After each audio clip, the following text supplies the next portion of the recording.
Welcome back to 4 Geeks by Geeks, the place where geeks come to geek out. I am Jeffsitz, your guide, governing you past glamorously galvanized gods, gay gatherings of grandeur, and glorious grumps giving us giggles that when gathered up together, gives us Dungeons & Dragons. The story is sadly coming to a close in the next few sessions here. But it has been immortalized as VODs. You can find them by looking up 4 Geeks by Geeks on YouTube or by looking us up wherever you find podcasts. And you immortals can enjoy our content for the rest of time. Or as long as the internet survives, I guess. Finishing out our campaign, we've got Gaia, our galvanized guardian of emotional gains, played by the ever-growing Lucas. The gracefully gracious gold grabber, Milos, played by the old god T. And the greenback, gifted with gratuitous genius, Merrick, played by the gregarious Boser. How sad are y'all that we're going to be ending soon? Fuck you for making me love this shit. I know! This makes me upset. It's only gonna be like 4 or 5 sessions. You won't get too invested. Look, I'm invested. I have a dragon. We named it. We Yeah. loved it. And I'm playing a good ranger. If it helps you make a character for City of Mist, I'll give you a fucking dragon. Oh, okay, bet. He's like, ooh, fuck yeah, I've got my character in mind now. Look, 6 months I've been fighting this man. Look, I read a little and then I don't comprehend any of it. I'm sorry. You don't have to. That's what I'm here for. Do you Me have either. pictures in the book? Do we have a picture version? Yeah, do we have a Do we have a picture book of City of Mist? One that everything is described in... Jeff says maybe that's what we do in the month of May, is we do TDLRs for TTRPG, so you don't have to read it. Here's the one-page summary. There you I go. figured that's kind of what we were going to do if I'd we tune were in. addressing new, if we were addressing new TTRPGs. It wasn't discussed, but I think that's what we should do. I'm completely down with that, giving like a short version of these TTRPGs that we love. Hey T. But, are y'all ready for today? Speaking of TTRPGs, do you want to know what your Yeah. birthday present is? No, I want to be surprised. You sure? No. Okay. No, I'm not sure is the problem. I got you FGBG merch. Hey. Now I Jeff got is you on the this- spot. What'd you get me? This campaign. Oh. This is actually your campaign, and T, you are now DMing. Listen, Happy birthday. Milo's coming back from the dead twice. If that's not a Twice. birthday present, I don't know what is. Not No, having just- to re-roll a character. Suddenly laying a full campaign or the end of a campaign on you to DM is... I would count that as the shittiest gift I would ever receive. Wow, you didn't even prep me for this. No But- lube. Raw. Yeah, Oh, right? son of a bitch. That's what those rocks are for. I hope not. But previously, on Dungeons & Dragons Ball Z, our adventurers recovered from the island of undead horrors, found out the exact relation of the homunculus in the jar to Merrick, and gained some new drip for the tailor they rescued. A party was had, where our 3 main characters enjoyed the variety of events happening around the ship. Contest of sleight of hand, of dexterity, of dagger usage, 5-finger fillet, where Milos soundly beat Lizzie. It was a tough competition, but we still Liquor came never out ahead in the tasted end. no so good. There was a shooting competition, and Gaia tried to, managed to beat out everyone except for Conrad, who only managed to tie with Gaia as the top sharpshooters on the ship. And Merrick, not jumping into any competition other than one with himself, tried to see how much he could drink for the first time ever. baby. No chaser. Unsupervised children. Late in the night, as the party was winding down, and everyone has recovered to an extent from their partying, Does anyone have any liquid IV? The peace was broken by a ship rising up out of the water. The hull crusted not only with barnacles but with coral, seaweed, and sea plants dripping and draping from the sides of the ship. And as it crested up out of the water and settled, not even 30 feet from yours, a voice echoed out across the water. The voice of Milos' sister Surin, saying, "You didn't think it would be that easy to lose me, did you? I've come to ensure that I can collect on what is mine. Those of you of the Lament, if you hand over Milos, there will be no conflict. You can go on your merry way wherever you want to go. I really don't care. However, I do need Milos. Or at least his head." Who's next to me at the moment? At this moment? I'm not sure. Who would you be hanging out with late in the evening? Probably these idiots, but...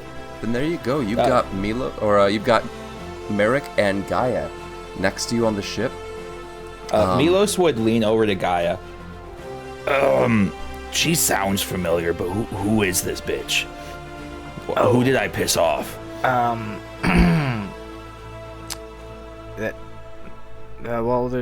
That's your sister? Why is she so angry? Look, you didn't really get into it, but before we even left the dock to start this journey, let's just say it wasn't pleasant goodbyes, and some people died. Oh, fuck, did I do it? You not. No, she did it? The voice echoes out across the water again. You have 30 seconds to respond. Wait, Milos, your head's downstairs. We can just go give it to her. That's a great idea. Somebody call out to her. I'll go grab the head. And like, Milos is just gonna go run for his previous head. All right. Milos is running downstairs to grab his previous head. I'll thaumaturgy back. Be right back. BRB. POS. He's been dead for a week now. You can have his body.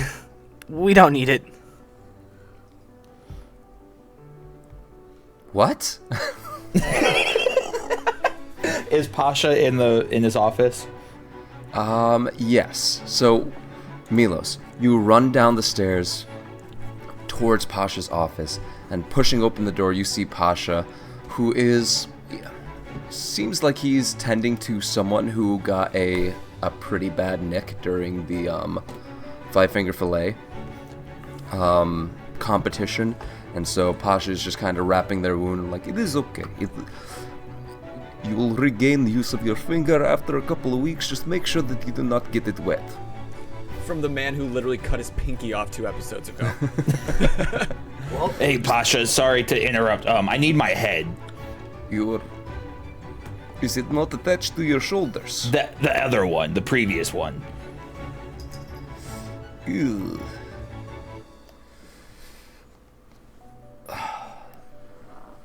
Or the body. I think that'll work too. I don't know. I have to make a roll for this because... Oh, I forgot my D20 is in the other dice box. This food's been pretty scarce on the ship. So, when Vaughn was cooking, sorry, that extra gristle and the drool. I forgot that so I've got several dice boxes, and, you know, if you saw the bit from a couple weeks ago... On TikTok, go check it out now. 4 Geeks by Geeks on all social medias. Okay. On TikTok? It's basically T, but that's fine. So T, odds or evens? Evens. Evens. Okay, so this is it is not going to be pretty. Oh, that's fine. Captain told me to get rid of body. But you kept your it. Consent? And he reaches behind his desk and who's the patient right now? We'll say it's Sarah. You didn't see shit. From session 2. Who's Sarah? I don't have her written down at all. I was fighting with her. I healed her. Yeah. You didn't see shit, all right? Sure. Pasha, can I go? Yes, get the fuck out. And she, hearing, everyone's heard the commotion going on upstairs, so she heads out, and Pasha pulls, it's essentially like a fishing tackle box or a toolbox made of metal as he pulls it out from behind his desk with as it's dragging across the floor, flicks open the two clasps and opens it up, and a terrible scent fills the room. I need you to give me a Constitution saving throw. Ooh, not my strong suit. Puke out his shear. That's a 12. He dies.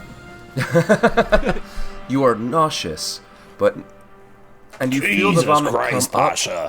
Yeah, you feel the vomit come up, but you manage to swallow it back down before it actually makes it into your mouth, and it's just like, As I said, Captain told me to get rid of body, and I understand why. But the arm already came in handy, and I figured maybe the other body parts will too. Yeah, good plan for not. Okay, what are you doing? We're gonna use it to save the ship. But we're on a timetable, so I can explain afterwards. I need the head now. Okay.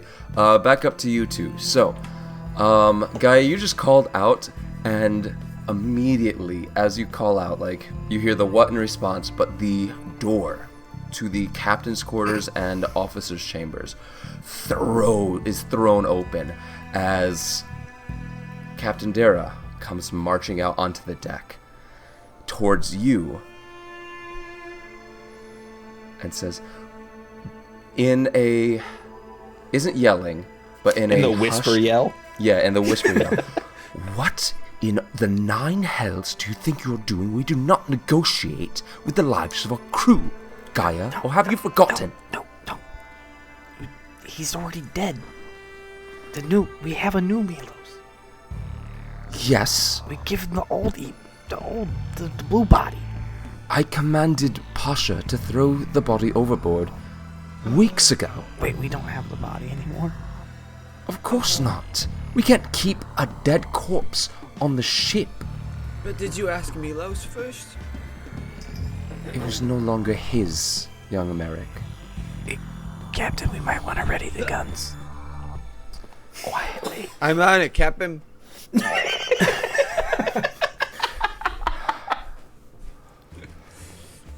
Are you saying... Yes, Merrick... Why does my head hurt so bad? Merrick, please report to Officer Sonny. He'll have something to take care of you before we get this fiasco underway. And you hear echoing across the water again. What do you mean my brother is dead?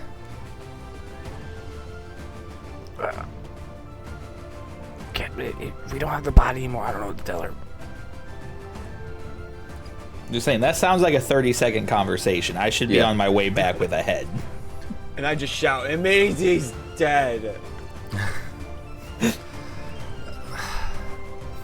We'll prepare the ship before combat. Try and stall as long as you can. As she starts marching off.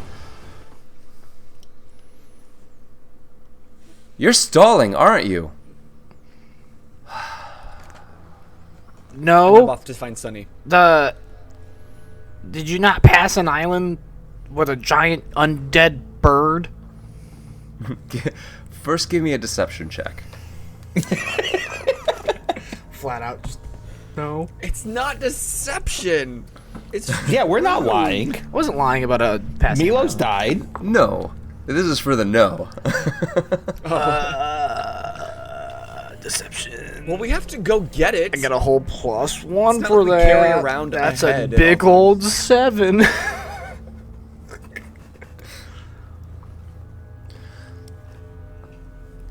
Yeah, I remember that island. I watched your ship from a distance. We've been following you for quite a while. We're well aware. Sure. How do you think you got you got the jump on us now? Milos is dead, so we have no way to know where you were. I see. Well, in that case then, and Milos, you are coming up onto the deck as Captain Dara is making her way to the, or is at the helm of the ship. You Stealth see check to try to hide the head from her. Bastian is, you don't need to at this point. Like, she's not looking at you. She is walking up the stairs onto the Okay. helm of the ship towards the Perfect. command, or towards where the wheel is so that she can command the ship in the midst of combat. You see Bastian running in the opposite direction, kind of towards you, but along the deck of the ship, or down below. I guess it is past you because he's in charge of the guns below deck. You see Merrick. You walk up to Sunny, who is giving commands left and right. We need the fire, what do they call them? We need the dragon's breath cannonballs. Get them prepared now. Merrick? Oh, Lord. Why are you Here. shouting? No, come here. And he cups your cheeks. You Your had too hands are much to- very cold. You had too much to drink, didn't you?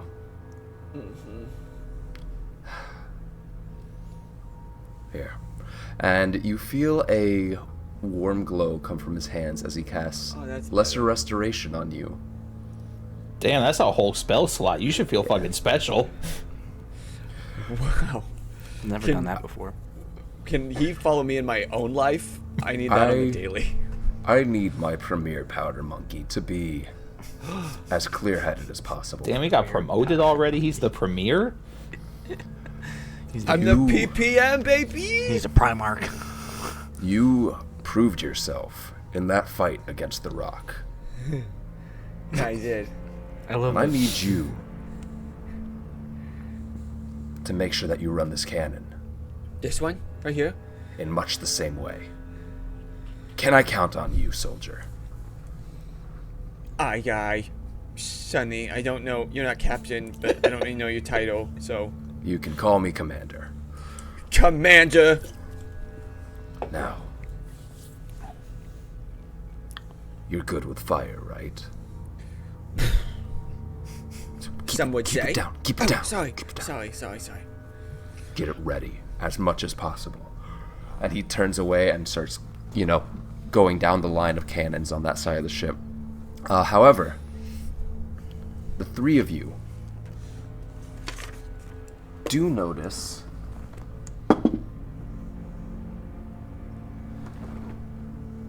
movement, a flurry of it, as Captain Dara makes her way up onto the commanding deck of the ship. A blur, and then she disappears. You all look in that direction. You don't see her anywhere anymore. Do we finally get to see the captain at full power? No. As you hear Surin, voice echoing still. In that case, how about a trade? Your captain for Milos. Huh? Huh? And you hear Captain Dara's voice echoing across the waves, coming from the other ship. Crew, you know what to do. Don't give them any quarter. Don't give in to their...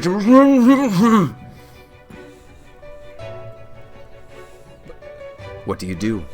Metagaming, I'm telling you guys right now, there's no way Milos does not go on the ghost ship, just forewarning. Oh, I What want to do see you a do? ghost ship. Wait, clarifying Yes. question. Am I in one of the lower cannons or the upper cannons? Upper cannon. Upper cannon. Wow, America's hitting puberty right now.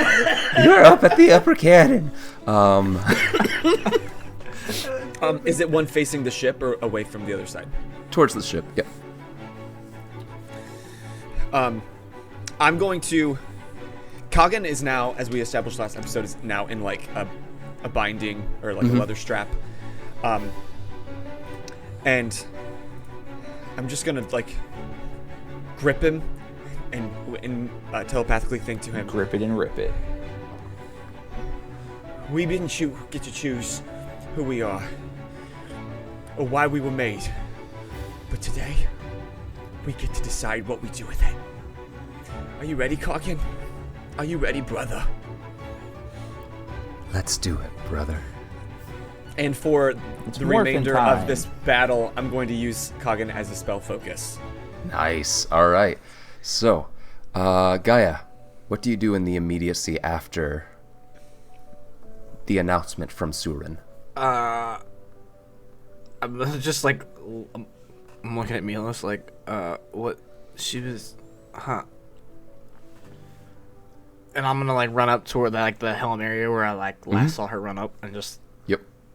look around. Give me a perception check. I'm good at these. Ooh, okay. 24. You see a... not light. You see... It is a highly... because you notice with such a high perception check, you notice that there is a light coming from the other ship as a fan of something is spread out across the upper deck of the ship, like up above the actual deck into the sky. But it's not actual light. As you look closer, you realize that it is just something highly reflective, catching the moonlight and reflecting it back towards you. And as you look closer towards whatever that is, you see a young white dragon. One claw on top of Captain Dara, pinning her to the ground as a hooded figure is adjusting the binds around her. Quick question. Yes. You haven't played the Fire Emblem series, right? Nope. Because this is 100% a final chapter in one of the Fire Emblem games.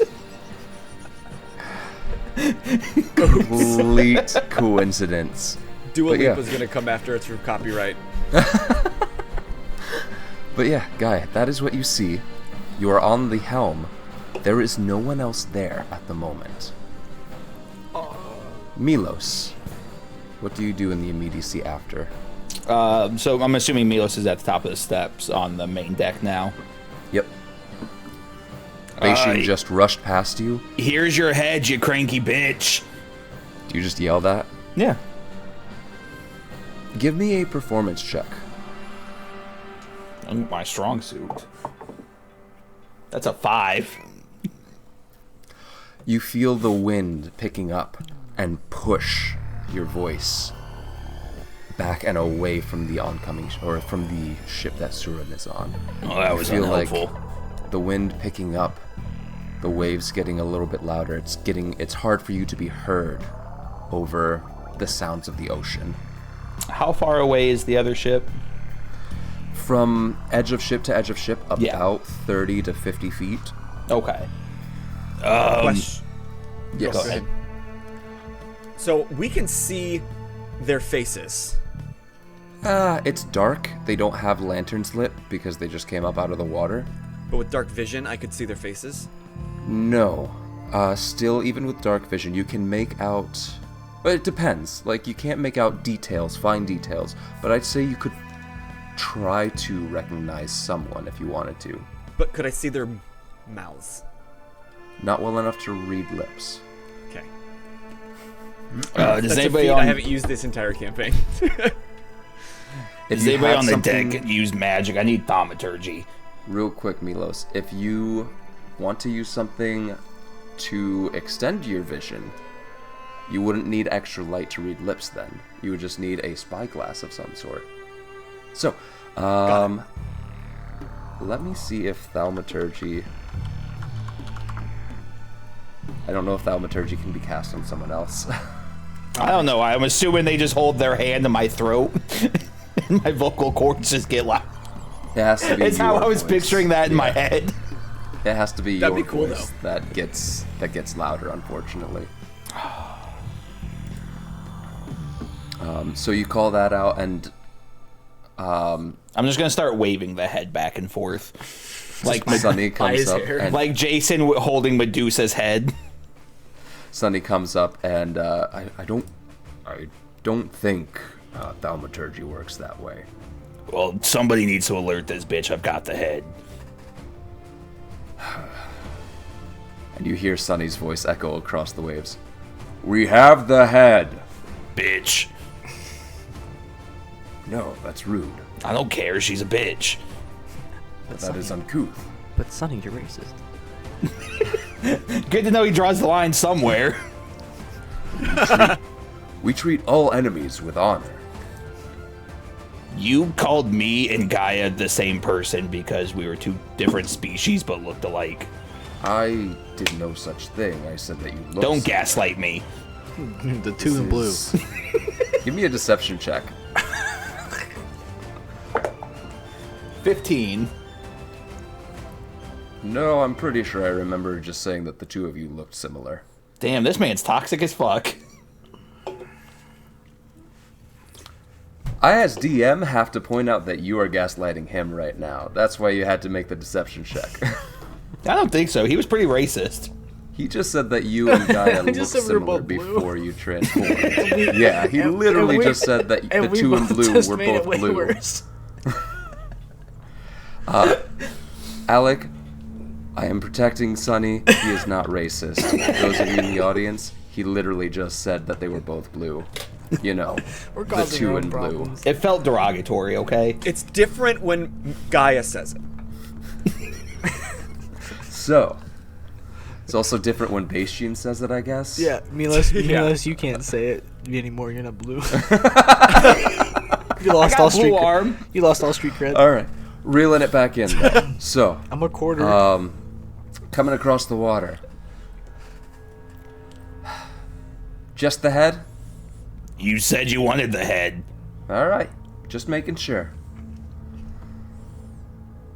Or rather, I'll say that Sunny translated for you and yelled out just the head is all you asked for. And so, we'll bring the ship closer. And we'll take the captain back.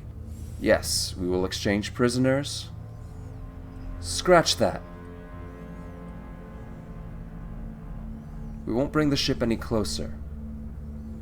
You will meet us halfway between. And the young white dragon flaps once, flaps twice. And Gaia, since you are I'm assuming keeping a close eye on this dragon, you see the figure climb up on top of the dragon before it takes off. The dragon swoops in between the two ships, spraying its breath weapon back and forth, solidifying the surface of the ocean into a place. It's not super thick, but there is a coating of ice. It's only got one C.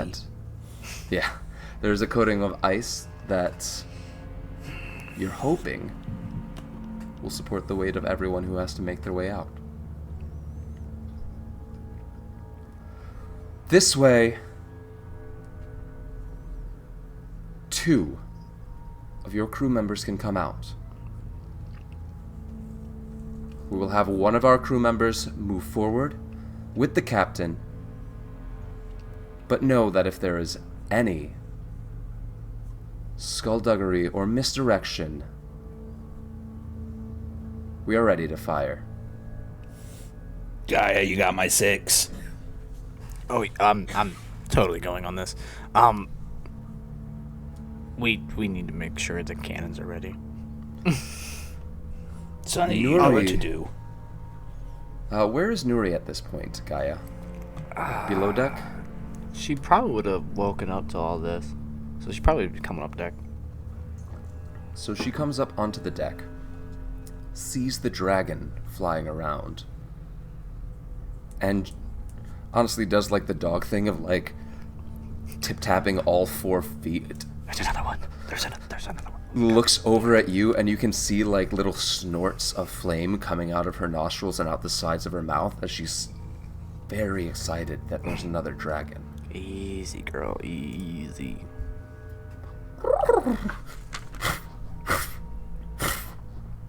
It's the song of fire and ice.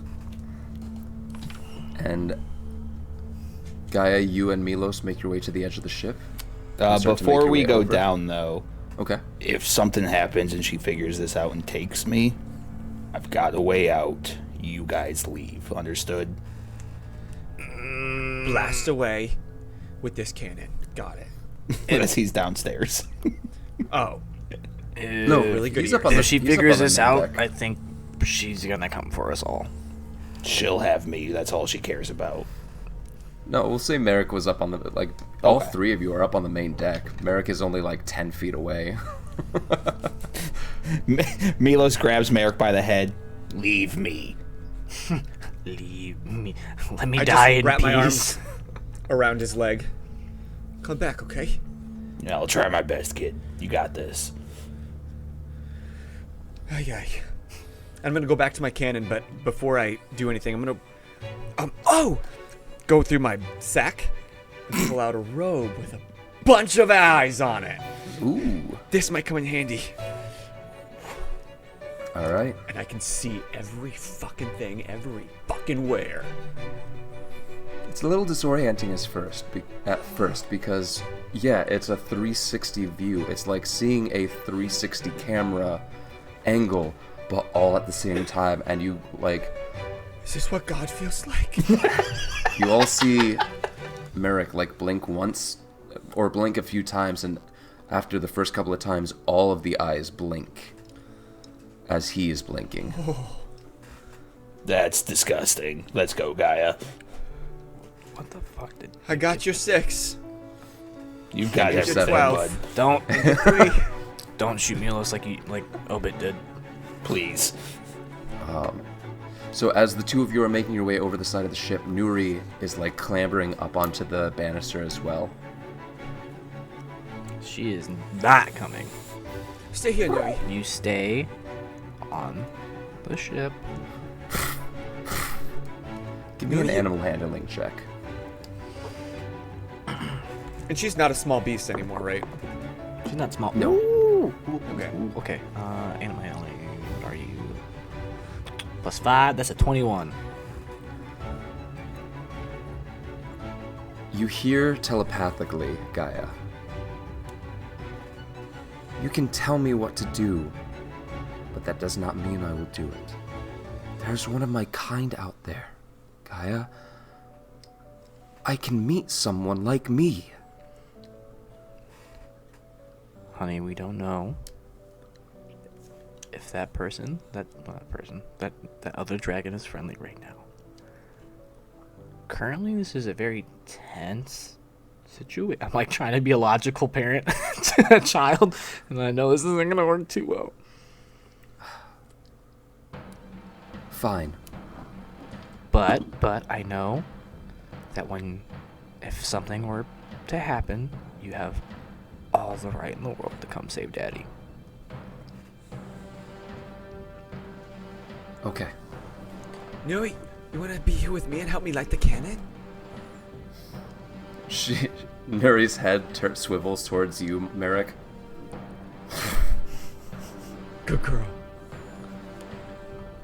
So, the 2 of you make your way down. Conrad,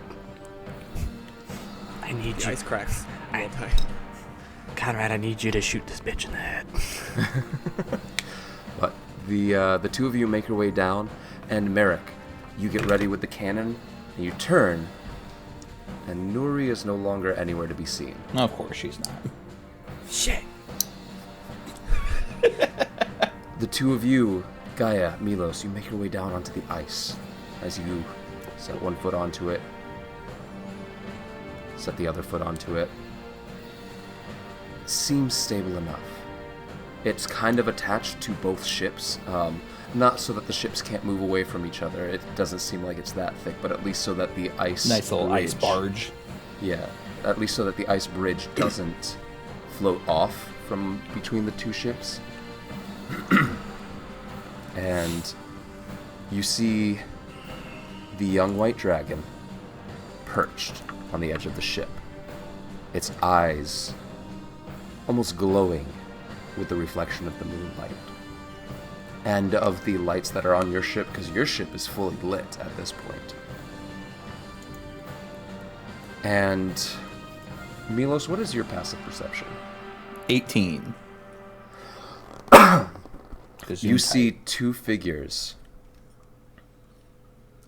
talking up on the deck, and it seems like they are having a, what's the word I'm looking for? An animated conversation. Like it is high tension. Gaia, your passive perception, what is it? 18. 18 as well. Okay, so you see the same thing. I thought that it was higher for some reason. No, we need the Munchkin to get more out of that. Where's Sunny right now? Sunny is walking. Over this time, he's been walking back and forth along the deck, just pacing along behind where the cannons are, facing the other ship. As soon as they go down on the ice, I get an idea. And I did have this idea before you told me all this. I just wanted to wait for my opportunity. I go up to Sunny. Sunny, do you have a spyglass? Okay, come here. Yes. And so I go over to the edge of the cannon, of the ship, and I'm looking down at anybody on the ice, looking at anybody on the ship, and okay. Give me a perception check. I'll say with advantage. Because I have the eyes. Because you have the eyes and you have the spyglass, so. So double advantage. If you could, I would. That's a nat 20. So what is the total? 25. Oh, I already get advantage on perception, all perception checks. So triple advantage. Yeah. So with a 25, I mean, you see that there is someone leading the captain down the side of the ship. Mm-hmm. Or really it's, leading the captain down the side of the ship. She has her arms pretty much tied, and they are holding her as she is stepping. Mm-hmm. And they are, like, making their way down the rigging down the side. Down towards the ice. Okay. You see Milos and Gaia already on the ice. You see the dragon tense. And just constantly, like, it'll sit still for a little bit. Roll its shoulders. Readjust. And you see, like, there is a cloud of condensation that comes out of his mouth every time it breathes. It fades quickly, but it's like breathing on a cold day. Mm-hmm. Every time it breathes.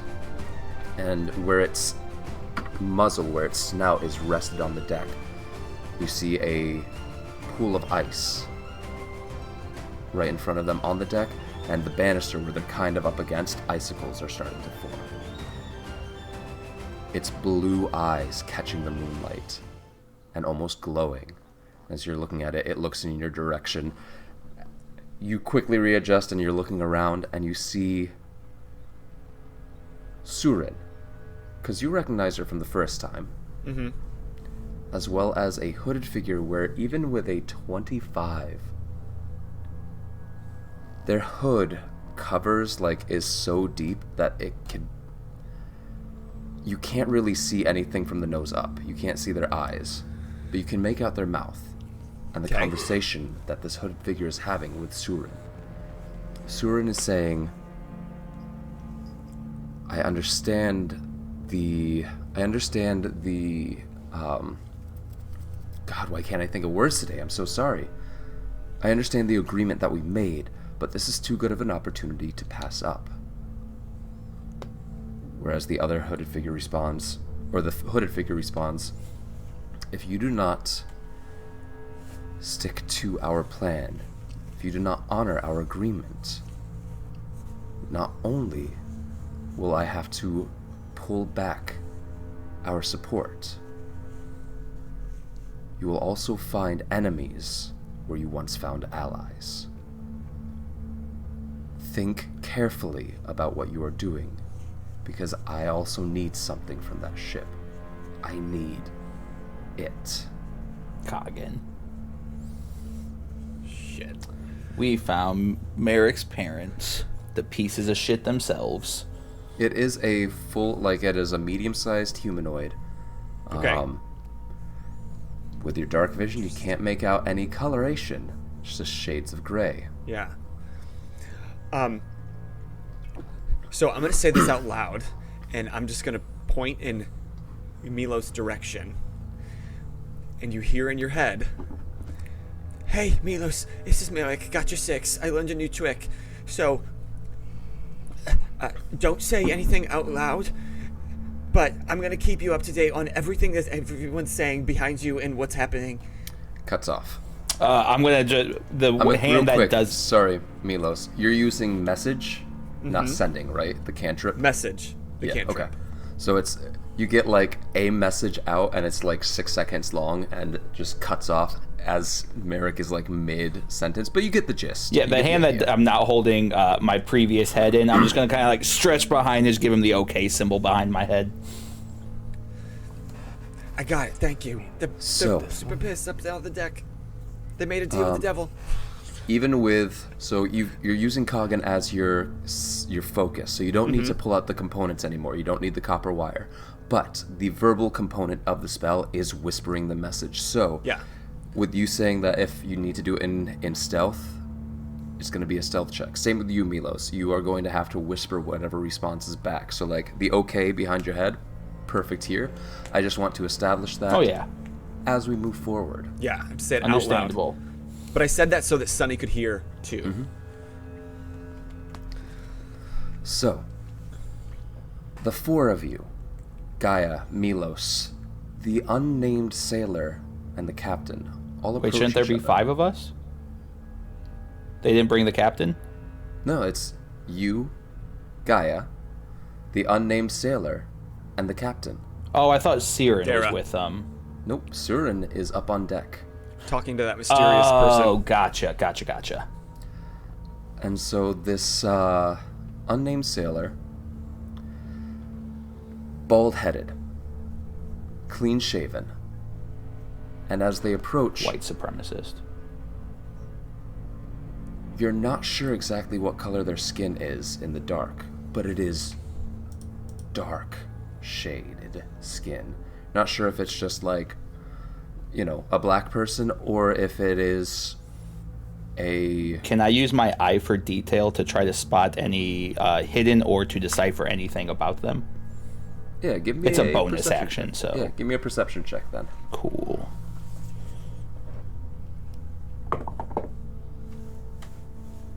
Just for Is the that not future. 20? I can also see things invisible. That's a 28. Oh, dang, okay. just for future. So yes, a natural. 28. Nothing hidden. Details about the sailor moving forward. He has... With a 28, A you bomb noticed...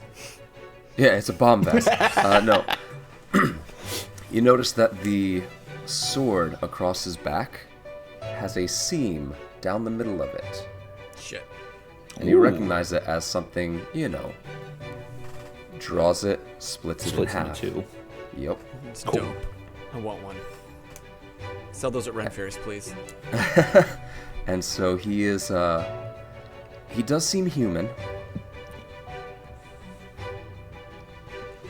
But the way that he holds himself, the way that he carries himself, whereas you and Gaia are stepping across, Gaia less so than you, because Gaia is lighter-footed and more sure-footed. Although both of you are pretty stable and well-balanced at this point. Dexterous, if you could say.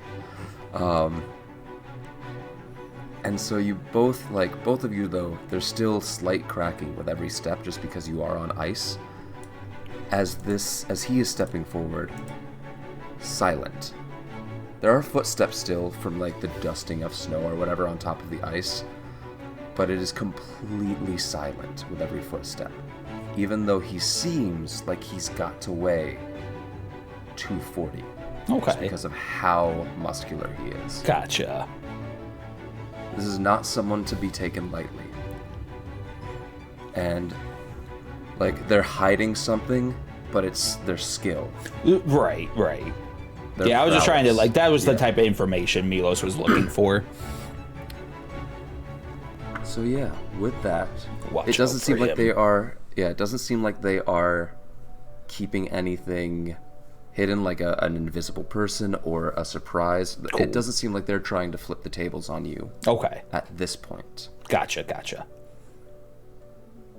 So, the four of you approach each other and get up within 10 feet.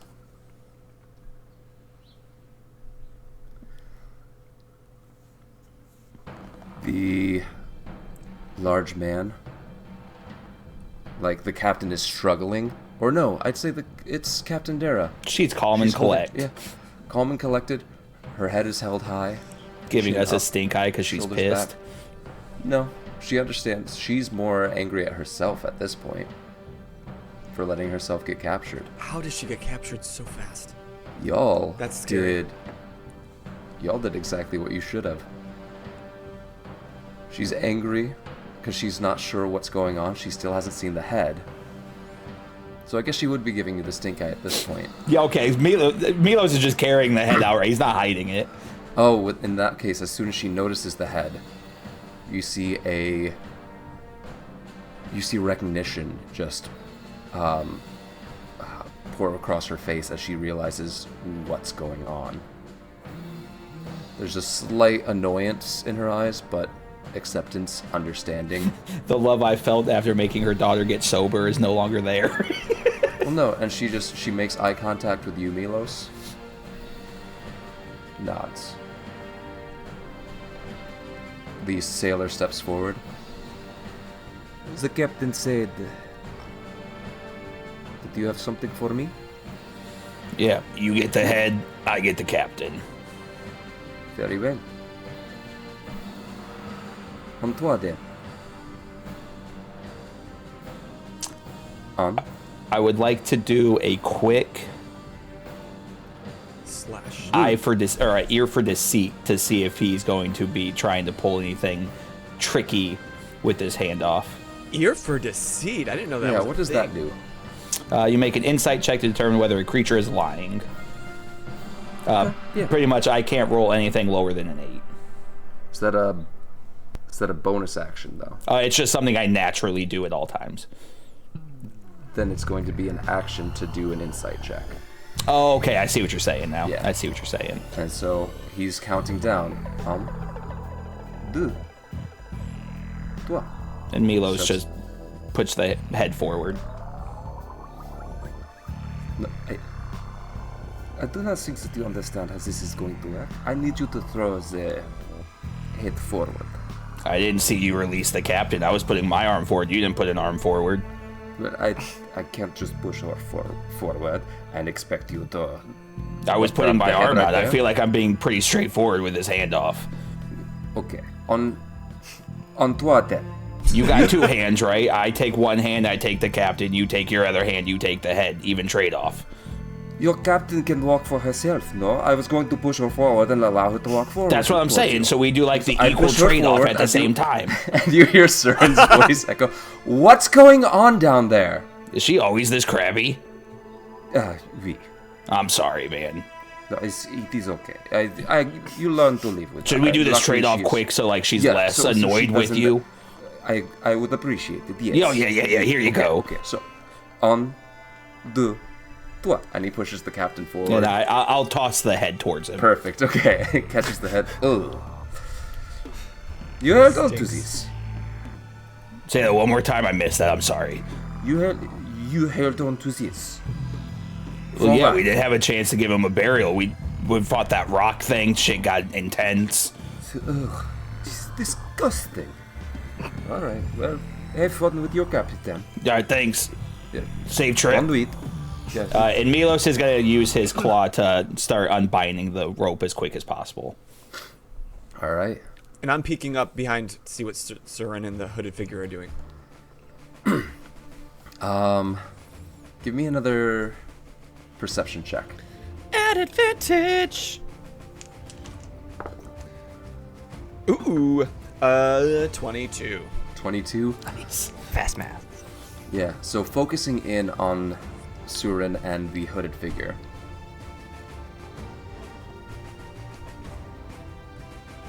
The hooded figure. Yeah, focusing in on Surin and the hooded figure, you catch the conversation continuing on. You missed out on a bit of it, but popping your head back up, you catch this bit of the hooded figure frantically gesturing and saying, "If we don't get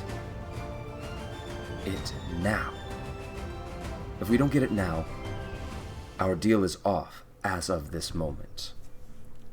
Your ship goes down, and you lose everything. What do you decide, Surin?" You see Surin pace back and forth. "Fine. Tell them to fire." I'm gonna quickly message to Milos. You've got to get on the ship right now. She made a deal with somebody fast, and he's making a play for it. Milos they're firing. Ghost Step Tattoo, and Milos is going to turn back towards their ship. Towards your ship or towards... Nope, towards Siren's ship. Okay, and Ghost Step. How does And that poor work? Gaia is completely out of the loop. I take on a ghostly form. This is a bonus action. So while I'm in this ghostly form, I am resistant to bludgeon, piercing, and slashing from non-magical attacks. I can't be grappled or restrained, and I can move through creatures and solid objects as if they were difficult terrain. If I end inside of something, I take 1d4 force damage and get forced out of it. But at the moment, I am now considered a ghost. Nice. All right. And I said that out loud so Sunny hopefully could hear me as well. I'll say yeah. Sonny's passing by and just like, "They're what?" Well, I meant to keep him near me so that any message I heard, he could hear. And oh, that's right. You have his spyglass, so he would absolutely spyglass. just be like right next to you. Yeah. "They're what?" "All hands on deck!" Oh, sorry. I'm considered incorporeal. I don't know how that equates to a level of invisibility or what the technical visual of that is. You're like a ghost. Oh, we should be way You're a closer. dotted line. Incorporeal. Do you remember is that? like a ghost. Do you remember that Rugrats episode where they all get superpowers and Lil becomes dotted line girl? Oh yeah. Or no, she's like Wonder Woman, but then she becomes like in her dotted line jet like Wonder Woman. All right. With that, can everyone roll initiative for me? I'm in so much trouble when I get back to the ship. Been nervously like fidgeting with anything in my area for the last like 20 minutes. Milos got a 23. Initiative. So nervous about this. We'll take a quick break here. I'll be honest, this time I have to use the bathroom. So we'll take He's a had quick to go to the bathroom break. every time we took a break. Just Hey so now, you know. don't you throw me under the bus like that. You did too. Who's talking here? Fun fact, Boser's got a pee bottle. No, we're done. Nope. We're going to empty our pee cups, and we'll be back in just a second. Let's cut that out. Okay. Hey there, geeks. No worries, the episode will continue shortly, but we did have a few technical difficulties. Unfortunately, we lost a lot of the audio for Gaia in the upcoming battle, but if you have any questions or need any clarification, please feel free to ask in the chat if you're watching along on Twitch, or if you're listening to the podcast or watching along on the VOD, just jump into the Discord and ask us that way. Anyway, let's get back to the episode. Welcome back, everyone. Sorry about the little break, but now we are starting with initiative and combat. So, Milos, what's your initiative roll? 23. 23. All right. Merrick? 4. Opposite ends of the spectrum there. Gaia? All right. Come on, 20. 20? All right, cool. So with that, we get to numerically descending. Milos, you get to start this off. And if you look at roll 20, we have the ships as they are oriented. If you use the measuring thing without snapping, you can gauge the approximate distance between things. We're not going to put all of the characters on the ships and everything because that'd be ridiculous. We're that far away? You said we're 30 feet away. Yeah, I thought you said we were like 50 feet away. Yeah, are you not seeing? No, this is saying 250 feet. The ship should be over here. These two ships. That's why I wanted to make sure so we were on the same page when it comes to Yeah. movement.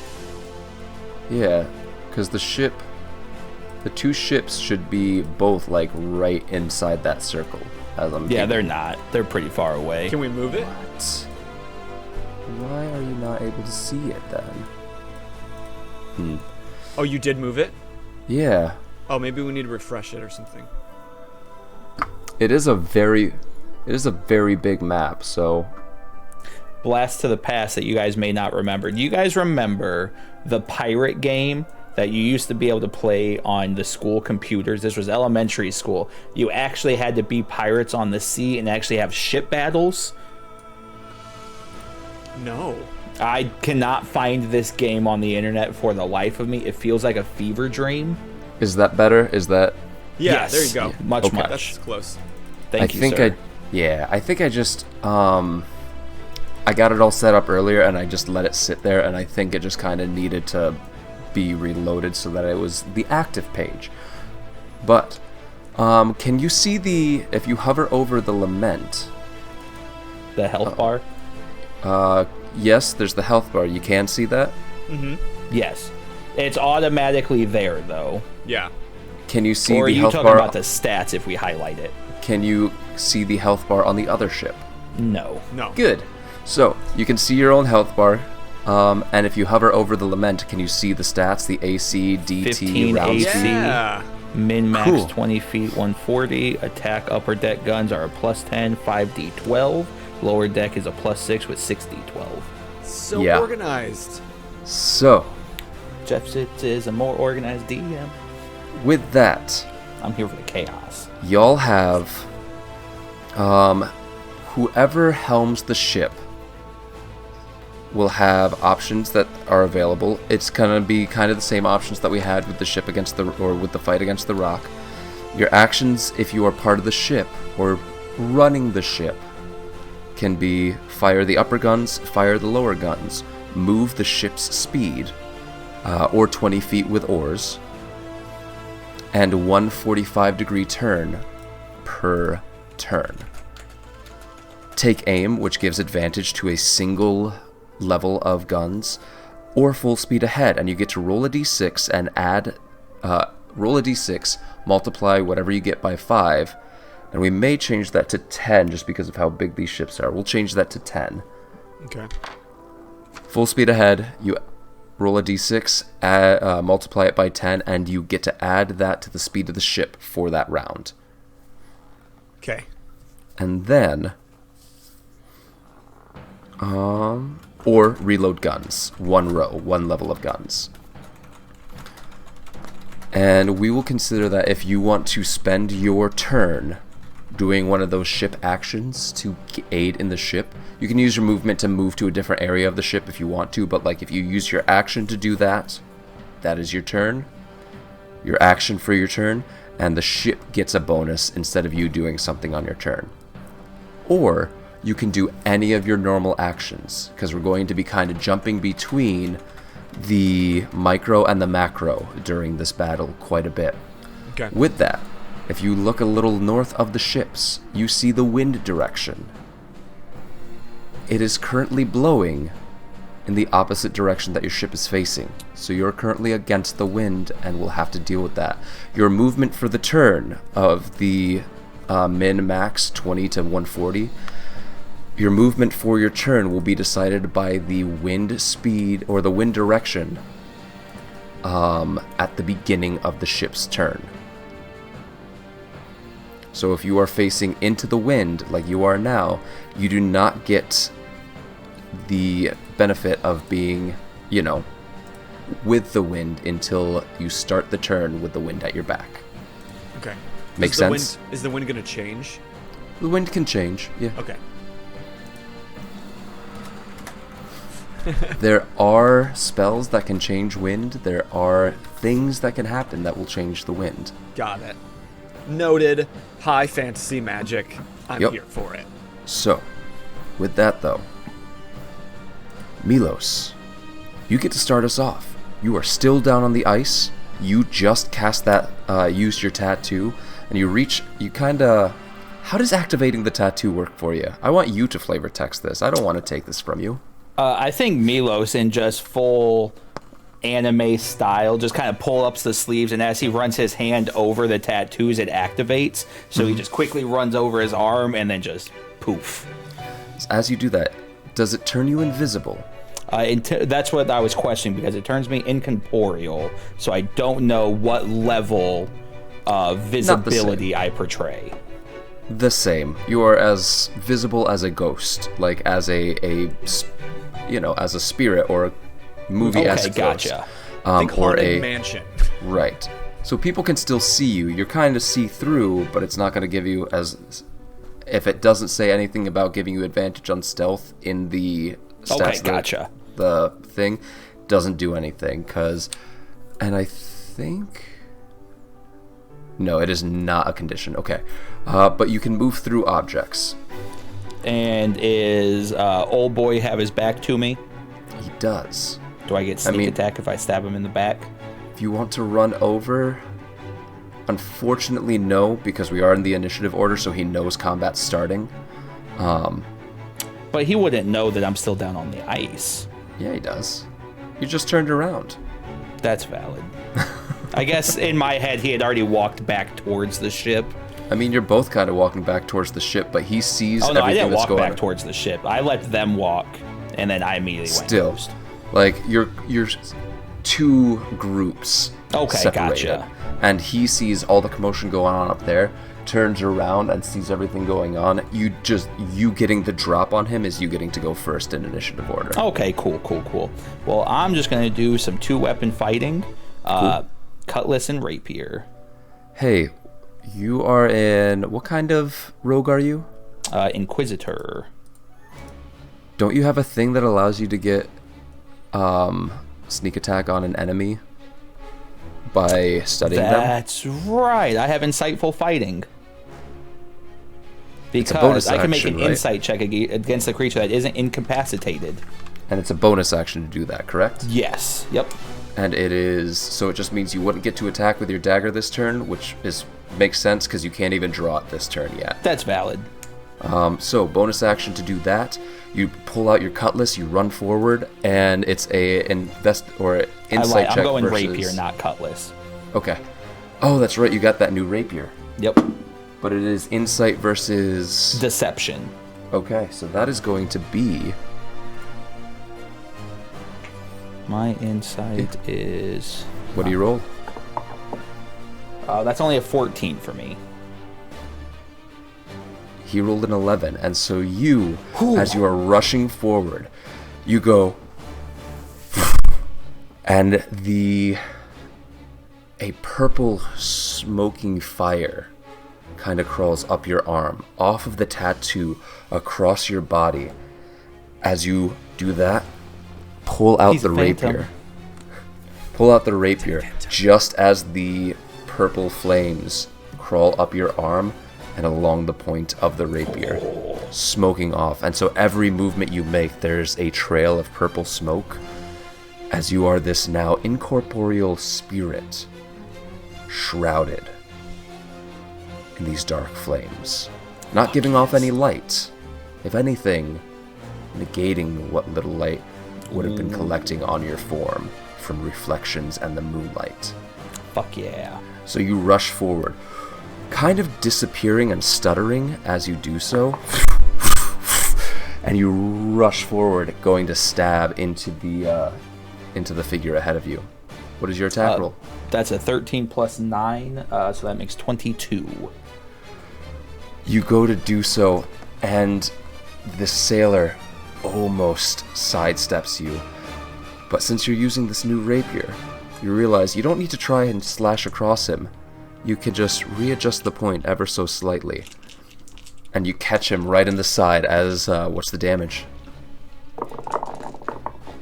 Holy fuck! Alright, so sneak attack alone is 18 points of damage. Oh my god, you murked this man. And then the rapier does max damage, so that makes 14, so 32 points of piercing. Nice. Wow. Let me just double check and make sure that I'm not missing anything that he can do to try to reduce that a little bit, but I don't think there is. I'm just really impressed that you did that math so fast. Yeah, no, there's nothing that he can do to lessen that damage.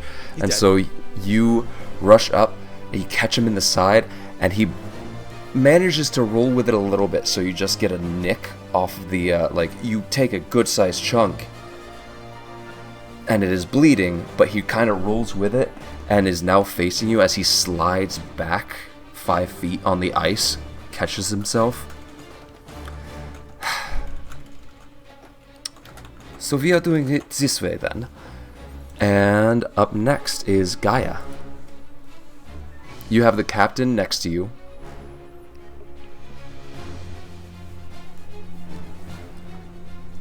What do you do?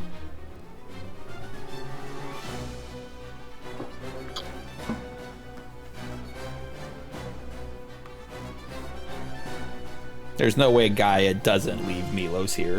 What are you doing, Gaia?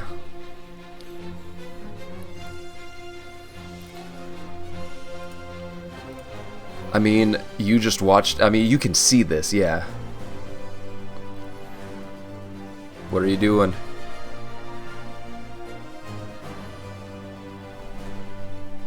Four, three.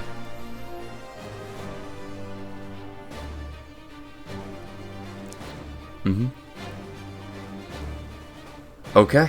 Bonus action Zephyr Strike.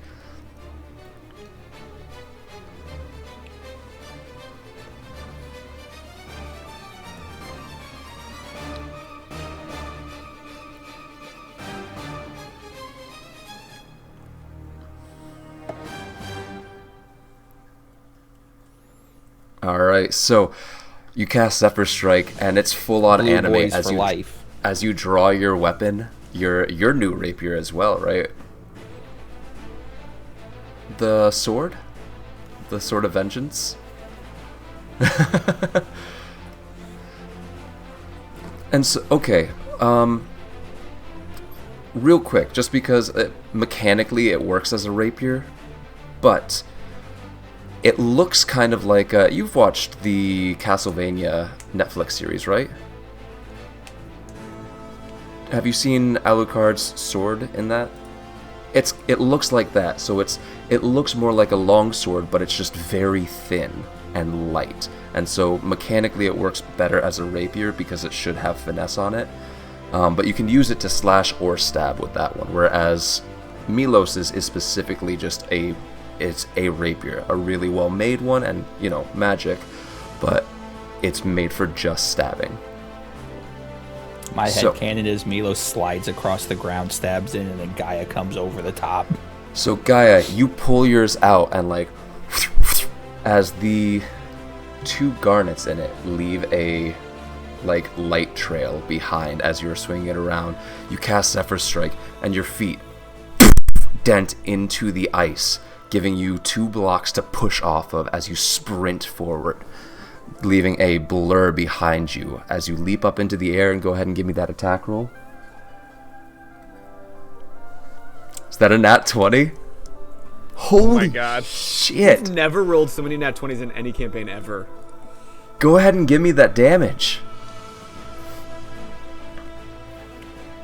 Nice. Jeff is quickly scriggling notes, bumping his HP. Nah. This guy...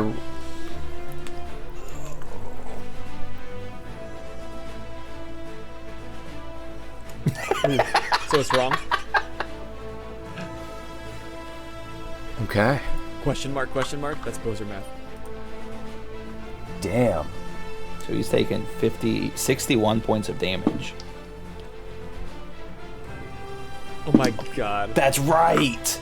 Yeah, so this time he manages to get an arm up, or gets both of his arms up to like keep it from being a lethal blow. Catches it on his armor, but you do see his hand go limp.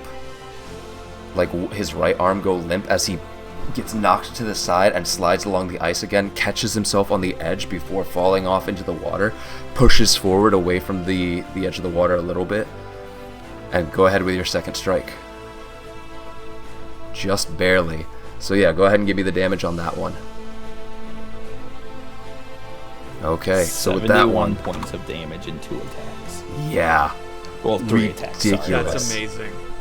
Absolutely ridiculous. So like this time you bring it around to come down in an overhand strike, catches it between his hands, and you see like him just pop his shoulder back up, bring his hand over, catch it between the two, and push it off to the side. You see blood just trailing off of his arms. He's like, well, shit, this was not how this was supposed to go. Up next, we've got Sunny on deck, who is commanding all cannons be loaded, aimed, and ready to fire. And that's going to be his turn as he's marching along the deck. And it is the Lament's turn, with Sunny on deck, and you, Merrick, giving everyone the forewarning. The Lament is able to fire before the other side does. So I will have you roll for the upper deck, and I will have Sunny roll for the lower deck. Nice. Okay. And you don't need to ask me what you need to roll. +10. You can just look at the stats right there on the Lament. I love that. +10 and then 5d12 if you hit. Okay, which one's a 12? The one with 12 sides. No, I'm looking at D&D Beyond. They're just pictures, but it's hard to tell which is which. It's the one under the d20. Okay. Oh, thank you. Yeah, hover over it and it'll tell you the... I'm on an iPad. I can't hover. Oh, gotcha. Yeah, do it. Roll. Roll, please. Oh, there they go.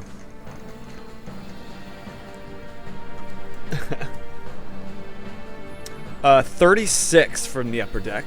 That will hit. Plus 10, so 46. No, +10 to hit. So you have to roll 2 hits. Oh. I forgot how D&D works. My bad, everybody. And then you get to roll 5d12 if you 24 to hit. 24 to hit, that will absolutely hit. Okay, then you want to keep that same damage? You want me to re-roll it? Yeah, we'll do the same damage. Okay, 36 then. Also, fun fact, Wizards of the Coast is working on buying D&D Beyond. Really? Yep. All right. Can't beat them. Buy them. With that, the Lament starts to move forward very slightly, but angles itself tries to angle itself with the wind so as to catch it a little bit. So from here it can move a total of 20 feet. Nice. Milos, Gaia, you two hear the ice cracking and breaking apart as the Lament and the Surin song start to drift away from each other. It's okay, I can breathe underwater now. With that, actually you don't need to breathe. Oh, that's right. I can exist underwater again. Yeah, you don't need to breathe, and you can swim underwater now. Yep. That's amazing. But with that, you fire upon the enemy ship with the upper decks, tangling them into the canopy of the masts and rigging and sails. The lower deck, as the ship lurches forward, and the waves keep bouncing the two ships back and forth.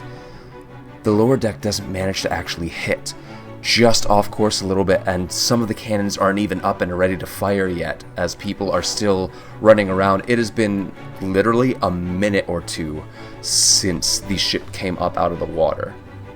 It's crazy.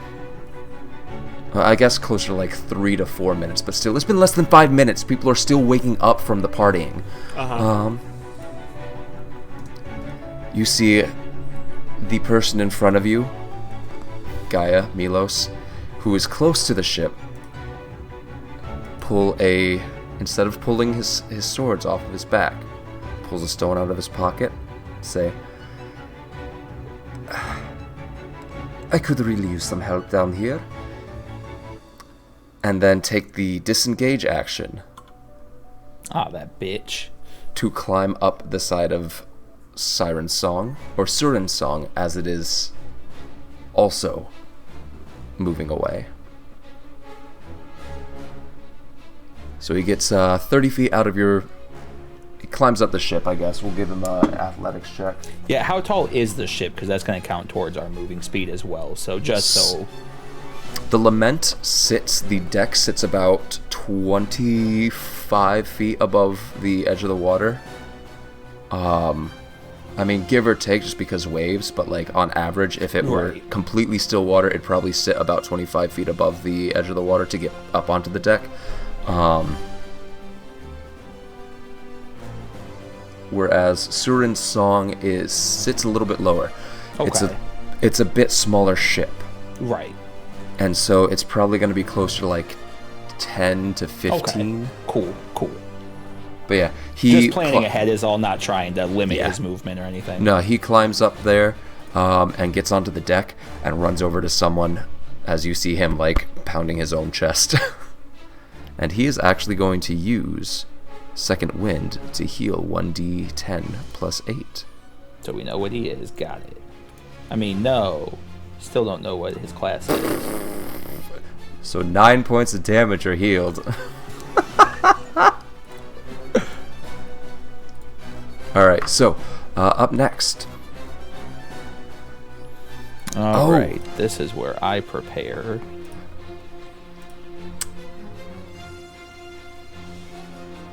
I should have done it right after your turn, yeah. So, I was going to do that, because Nuri actually, we'll just say Nuri's turn is here this round, and then it'll be on your turn moving forward. Nuri rockets up out of the water onto Surin's Song and attempts to grapple the white dragon, pinning it to the ground.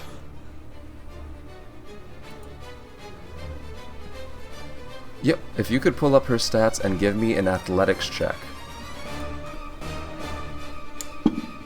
Now this young white dragon is bigger than Nuri. But Nuri's a bad bitch, so... Nuri's a bad bitch, but she is only medium-sized, whereas this young white dragon is technically considered a large creature. Gotcha. But we can see the white dragon, right? Yep. Alright. What did Nuri get for an athletics check?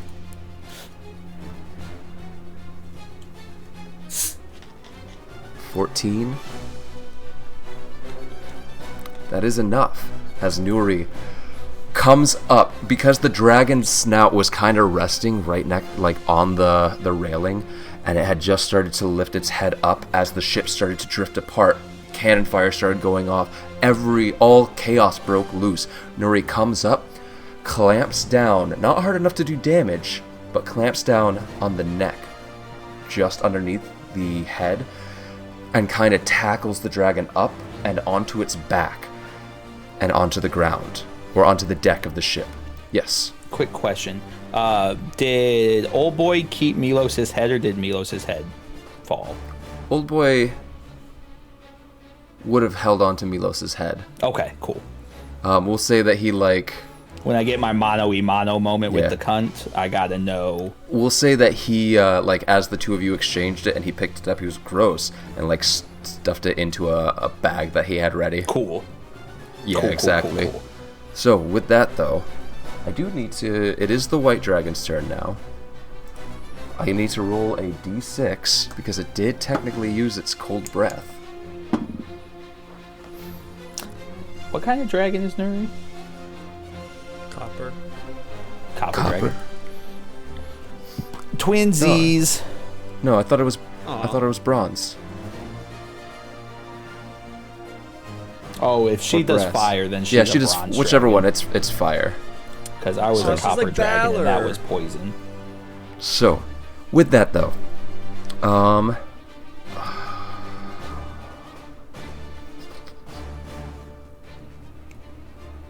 kind of want the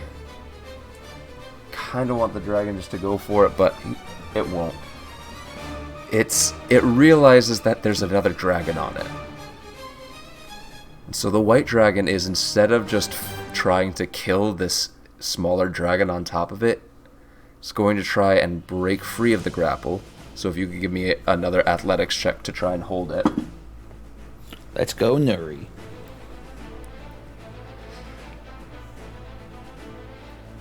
Dirty 20. Oof. As this white dragon, after being momentarily surprised, pushes Nuri off, gets up,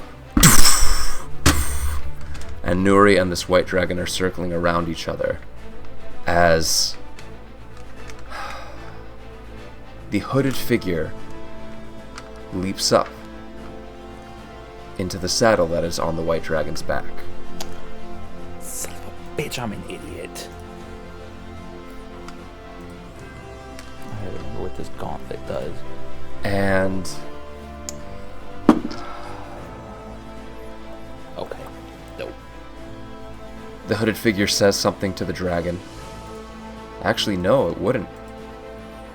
Wouldn't say anything to the dragon, but the white dragon raises its head and takes flight. Shit. I'll say that Nuri gets an attack of opportunity if she wants to take it.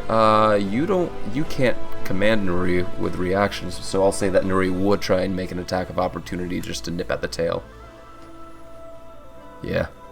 So, I will say that Nuri will take an attack of opportunity, but that is a nat 1, so as the dragon takes off, she gets kind of like kicked off the side of the ship and into the water. Wrong character controlled by the DM that we need taking nat 1s right now. Yep. So, Merrick, it is your turn. What would you like to do? Alright, so I'm on the side of the ship and I'm up there. Where is the hooded figure and where is Surin? Surin is on the deck of the ship yelling orders, trying to rush people into getting cannons up and running and getting the ship moving. Damn, she's a shit captain if they weren't ready. I mean, they were, but it's just like she started giving commands, but was trying not to make it noticeable that they were going to fire on the lament. And then Merrick was able to read lips. So it doesn't really matter that she was trying to keep... Yeah, it doesn't matter that she was trying to keep things secret. She didn't think of someone reading her fucking lips. Like I said, I've been sitting on that feet this entire campaign. She forgot her game plan book. Came in fucking clutch. So, but you see the hooded figure, sheets, ladies and gentlemen, and they. You see the hooded figure climb on the back of the white dragon as it alights into the air. So, about how far? Wait. About how far is the hooded figure and the dragon from Surin? I'd say at this point, like 80 feet or so. From each other? Damn. Yeah, 50 at the closest. And so Surin's like 60 feet from me. At this point, about, yeah.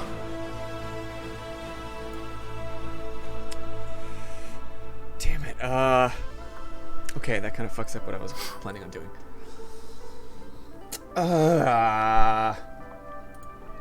Where's the captain? Captain Dara? Mm-hmm. On one of the floating ice blocks at the base of the hull of the ship. Still tied. No, I untied her. I used my... Oh, okay. I cut her open with my talon before. Gotcha. Okay, so she is currently undoing her bindings because just a single rope was cut on her bindings. Yeah, no, I just went and undid what I could before, Going Danny Phantom. Oh, hell broke loose. Okay, then I'm going to look at her. Is she, like, trapped? Like, she can swim if she wanted to. She can swim if she wanted to, but the Lament currently is helmless, as there's no one at the helm of the ship taking the lead. And now the 10-year-old... Oh, Jesus, fuck. Helmless, you say? What do you do, Merrick? Okay, I'm going to point to the captain and cast message. Okay. And I'm going to say, the Soren made a deal with some guy and he wants something is on this boat. I don't know what it is, but I thought you should know. And then I'm going to race to the helm. And you hear... Of course there's something more going on here. Thank you for keeping me updated. Is the captain coming to fight with us? It's not part of the initiative order. I'm going to race to the helm, and does it seem like if I try to turn a certain way that like a part of the ship could meet up with where she's at? Oh, I didn't even think of that. There's no one commanding, so the ship is dead in the water, actually, and could not have drifted the way it did. Yeah, it would have, like, floated slightly.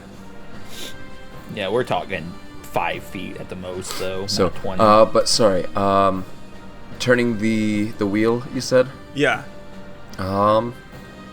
It's, I mean, in real life, turning a wheel doesn't immediately turn the ship at a sharp angle. It takes movement, and like you know this being on the ship at this point, it takes movement to get the ship to turn anywhere. So you need to pick up movement and try and get the sails down before you can do anything. Or how about, I'm just going to shout. Okay. I'm going to race to the helm so that I'm ready. Someone's there to steer it, if, you know, when this happens. But, and I'm just going to shout, "Captain overboard! Throw her a rope!" You hear a response of, or you hear this response of yelling, like, "Aye, aye!" I love a crew. All right. And that's probably all I can do. It is the Surin's song's turn. I don't know how this bitch got a ship. I don't know. Which one is it, Milos? Fuck if I know, man. Go back to episode 2 where I fucking have 3 pronunciations. And on the attack on the Lament, that's a 24 and a 23. Oof. Damn, our AC is not great. Oof, indeed. So that's going to be 40-10 for the upper deck.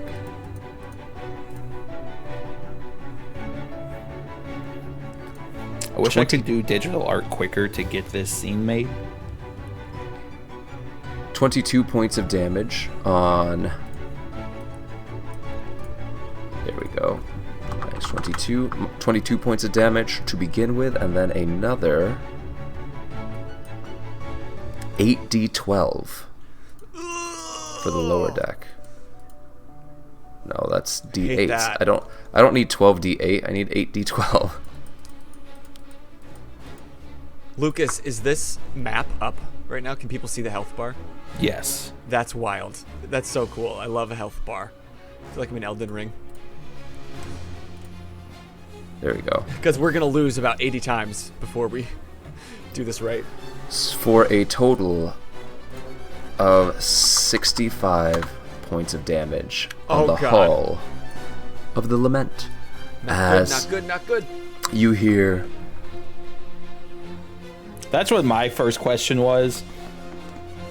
As you hear... I mean, y'all have more. You just missed with that first attack. But our lower cannons do less, or have... Oh, hey, what? You gave them 8.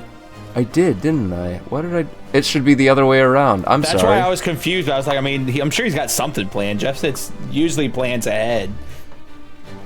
No, it should be the other way around. I'm sorry. I got that swapped around on accident. Scratch that. Reverse it. No, why does it do it again?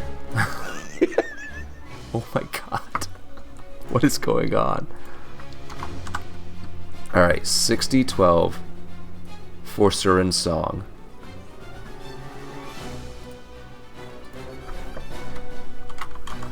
Here we go. That should help me. Okay. That should have updated it now. Yeah. There we go. Okay, so I will re-roll that damage because it should not have been that high. 60-12. There we go. Alright. 24. Much more reasonable, yeah. So I will give back 21. plus 65 minus 24. There we go. Whew. Much better. Much better. Much better. Listen, but still, if you about looked at our health bar, even 65 points, that was maybe a fifth. We got some hits in us. Oh, you got We some do, hits in you. but- This is a bigger ship.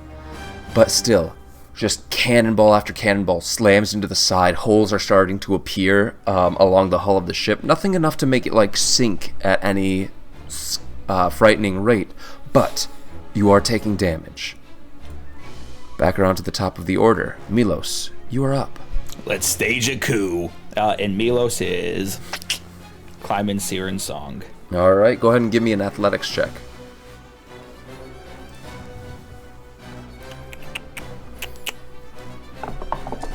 It's a good old 15. 15. All right. It takes you some time. I'm going to say that it takes your entire movement just to Reasonable. get up onto the... Actually, no. Yeah, I have 30 15. feet, so Yeah, based 15. off math provided, that should be. It's difficult terrain, essentially, for you to climb. You have half your movement speed to climb up, and so you just make it up onto the deck. You've got your action and bonus action if you'd like. Is there anybody in range that I can hit? At this point, no. People saw you coming up the side, and so they kind of backed up, and you see people like getting ready to strike and attack. I'm going to go ahead and just ready an action then. So if anybody gets within range, I'm going to go ahead and attack. Cool. All right. And since I have a bonus action available, will I be able to use 2-weapon fighting in that circumstance? No? Okay. Nope. Gotcha. But you can pull out your dagger at least, so you have it out now. Well, since Or I no, haven't used 'cause- a bonus action, I'm going to go ahead and then use... Did you put your cutlass away to climb? Or did you keep it out, He's like climbing this. with only one hand? Like pirates. Put it in his No, mouth. that's fine. I'll use my bonus action to put it away and then come back up. And Okay. Cool. I was just Yeah. going to use eye for detail to pick up any info, but that can wait. So yeah, I'll you just are- ready an action. You are on the deck of Surin's Song. You are surrounded by an enemy crew. And How close is Nuri to me? Nuri is in the water. Oh, okay. Gotcha. Gaia, you are up. Climb up onto the deck. Give me an athletics check. I know you've got climbing speed, but still, this is just because it's going up and down and everything.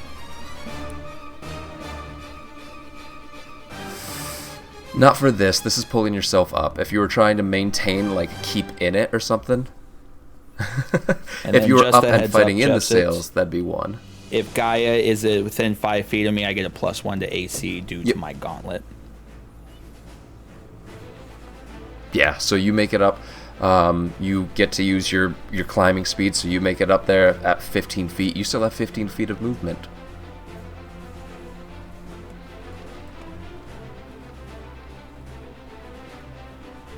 Okay.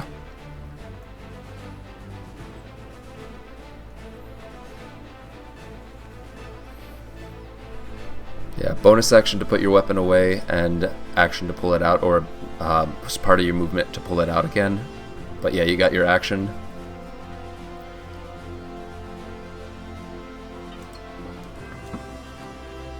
Oh! Yeah, and you've still got Zephyr Strike up, so you've got way more movement if you want to.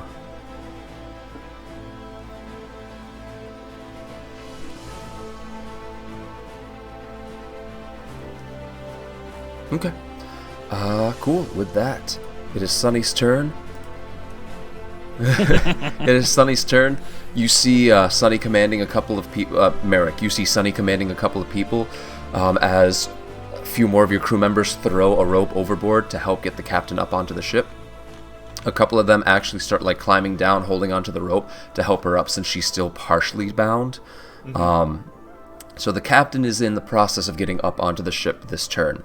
Sunny runs up to where you are. There's his character sheet. Want to make sure that I'm not breaking anything with this.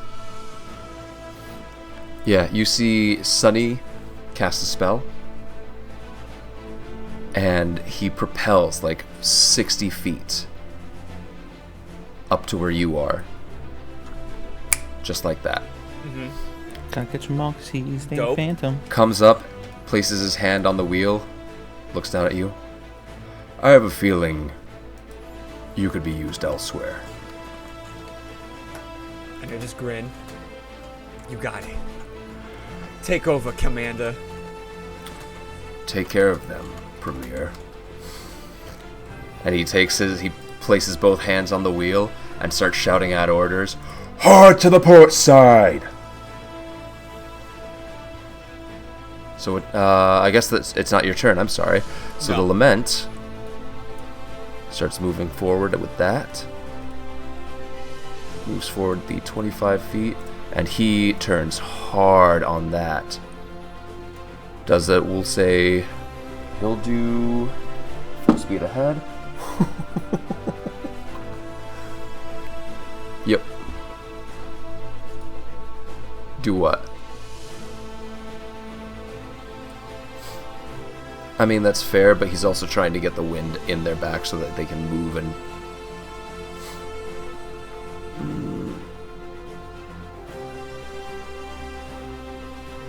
Fair. But also keep in mind, like, this is also... I mean, I guess even if they were going a fantasy forward, world, Lucas. Yeah, even if they're going forward. No, that's a good point.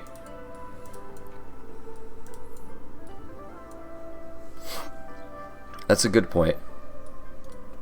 Yeah, that's a good point. And so this is kind of the setup at this point. So you're out of the gun range of the lower decks of Surin's Song, at least that way. So there's less for them. They can't fire on you as easily. Lament is in position. Guns are reloaded, but that is the Lament's turn. With that, several crew members rush forward to attack the two of you, Milos and Gaia. So both of you get an attack of opportunity. Hell yeah. But like 6 move forward to attack you. That's fine. Just a heads up, Jeff, since I'm going to have some movement stuff happening with Gaia at my back, so... Okay. But my attack is a 17 to hit. Nice. Nice. So yeah, both hit. Go ahead and roll damage. I've got 10 points of piercing. 10 points and 7 points. All right. You rush it, like, as the group rushes forward, you lean in to get a stab in or to get an attack in. Pierce through one person. They don't go down and still have their attack, unfortunately. So when Gaia gets attacked, I'm going to use my reaction to swap places with him. You already used your reaction.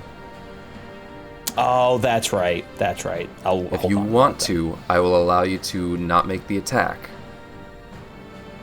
and use this as your reaction instead. If you want to, because you readied the action, you can cancel the readied action, not use your reaction for it, and use your reaction instead to protect Gaia like this. Yeah, I'll do that. I'll go ahead. Okay. I'll get rid of my attack. I'm going to swap places with Gaia, So you get rid of your attack. You're both attacked. We'll do 3 attacks just with advantage to simplify it instead. Are any of these magical weapons? No. Then I am good. I am resistant to bludgeoning, piercing, and slashing. Nice.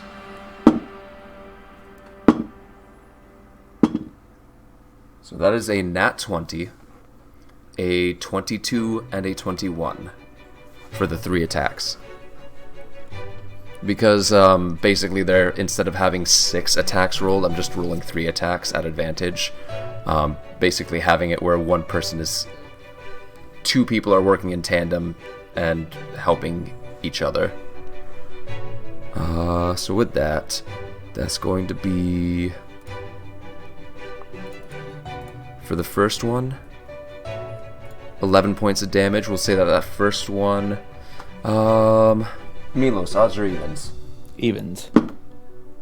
First one is on you. Okay, so that's 11 points of damage 6 on you. Then, because I'm resistant. 5, because everything's rounded down. That's right. And then Gaia, second one is on you, and that's going to be 4 points of damage. And that's when the swap would take place. So I would take that damage. Okay. So I get double resistance because the gauntlet also gives me resistance when that swap takes place. No, resistance unfortunately doesn't stack. That's fair. So how much damage for that second attack then? 4. So 4. Down to 2. Dope. And then the last one will be on, we'll say Gaia again, just because they came in and they attacked you. they ended up hitting you with both, so we'll hit Gaia with the last one. Confused as shit. Yeah, that's going to be 6 points of damage on you, Gaia. Cool. So with that, you see the figure that you attacked down below come forward, take his sword off of his back, spin it around and split it into 2 in one like fluid movement, and get ready to move forward as soon as you clear out this group. Nice. The white dragon lifts up into the air even more, comes through, and is going to make an attack specifically on the sails of the Lament. Oofs. Where is, not the sailing ship, I want the warship. There we go. So white dragon. I'm gonna make myself go broke.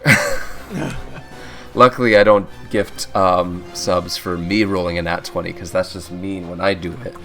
But that's gonna be a nat 20 on the dragon's attack. Boo! Yeah, right?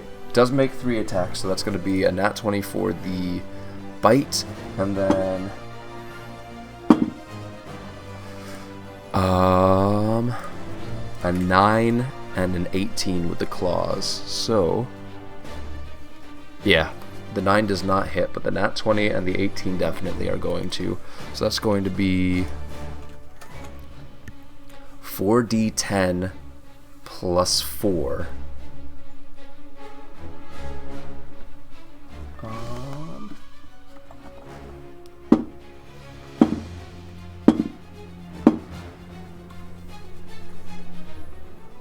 So 34 points of damage on the rigging, plus another 2d6. Wait, what did I say? 34? Oh, and then 2d8 cold damage. And another 13 on the rigging.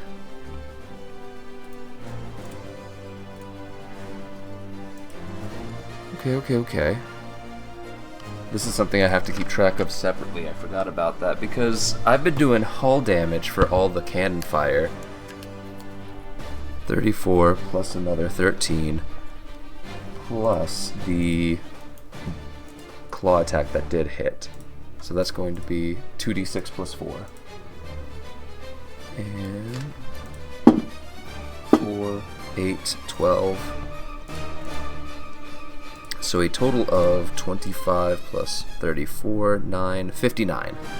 Total of 59 points of damage on the rigging. Not enough to, like, you see ropes and sails getting tattered and pulled apart. The speed of the Lament.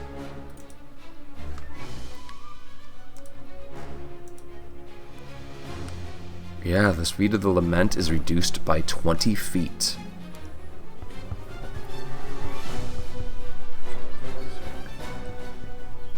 Lament. Alright. So that is the Ice Dragon's turn. Gaia, on your turn, because we forgot this again, Nuri rockets out of the water and starts chasing after the White Dragon. what is Nuri's flying speed?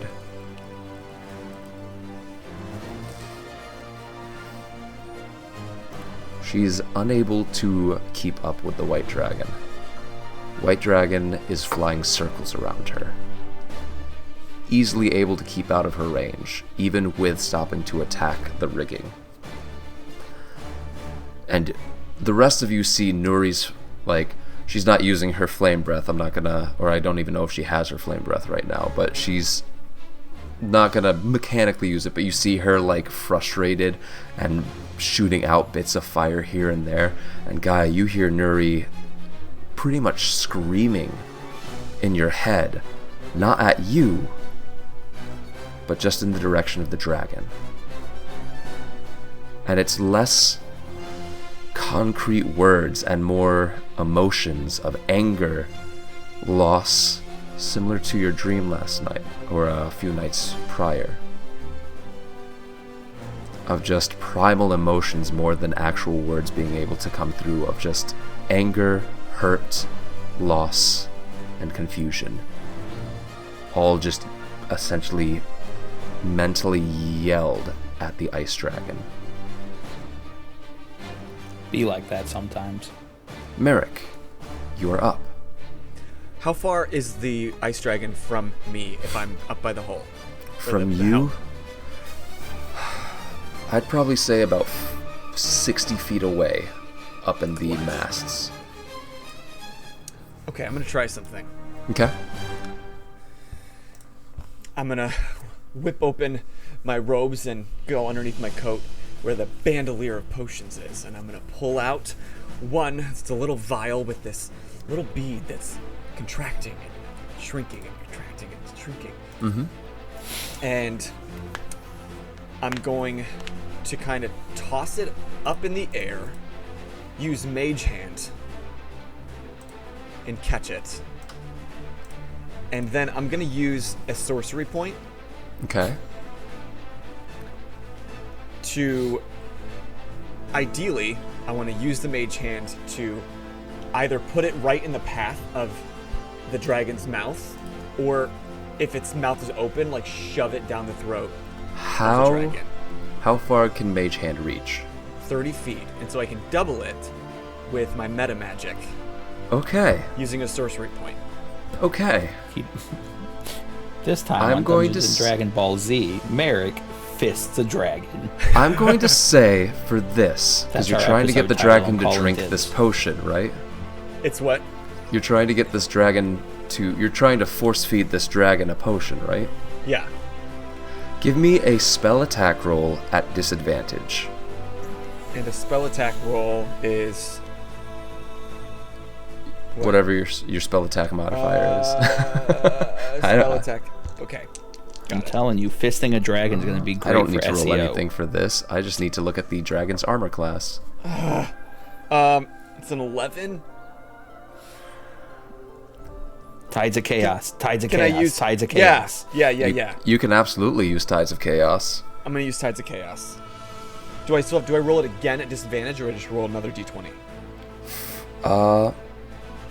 Because Tides of Chaos gives you advantage or allows you to re-roll? Tides of Chaos, once per long rest, you can gain advantage on one attack roll. Okay, so, yeah, it should have been the first one, but I'm assuming you rolled them at the same time, so just re-roll one die.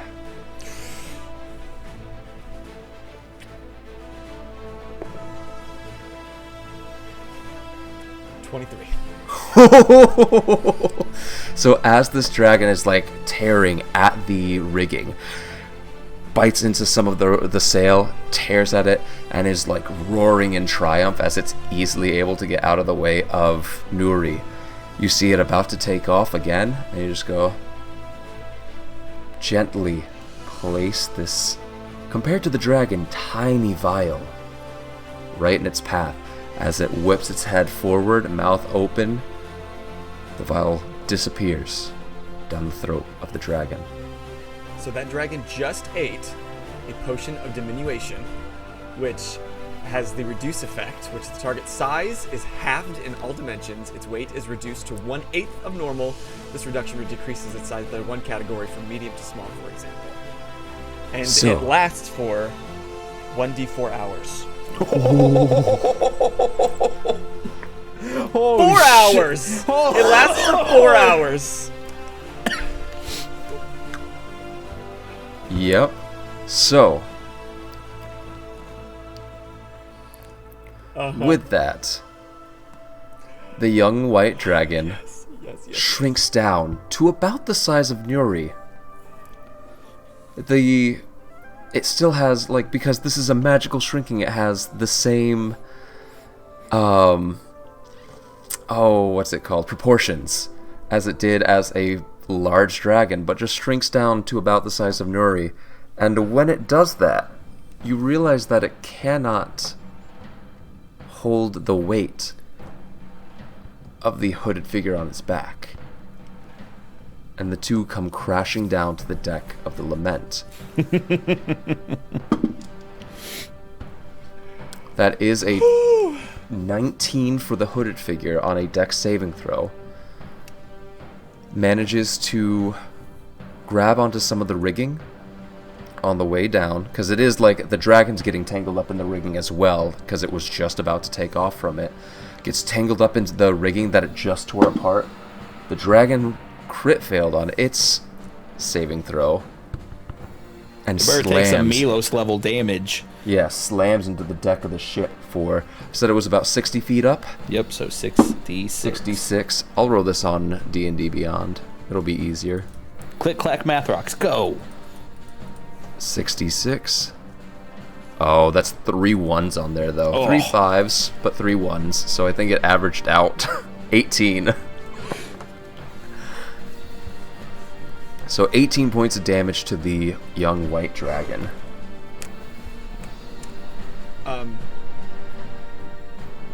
The target's attacks deal 1d4 less damage just until the spell ends. And you have a disadvantage on strength checks and strength saving throws. Nice. All right. I'm so proud of Boser right now. Yeah, that was... I D&D'd, you guys! Balor's come a long way. Can I hit it?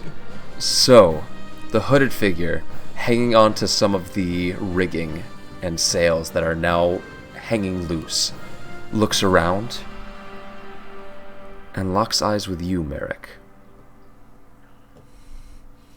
The white dragon slams into the deck as wood splinters and cracks and breaks from the impact, and it is now like writhing around trying to get free of this rigging. I'm going to count the dragon as entangled for this as well, or restrained, thank you, for this, because it is wrapped up in the rigging. So with that was a good turn. And it is now the Surin song. I'm proud of myself. That is going to turn 45 degrees. I was just about to ask about angles. Does it affect hit ratio? Oh, yeah.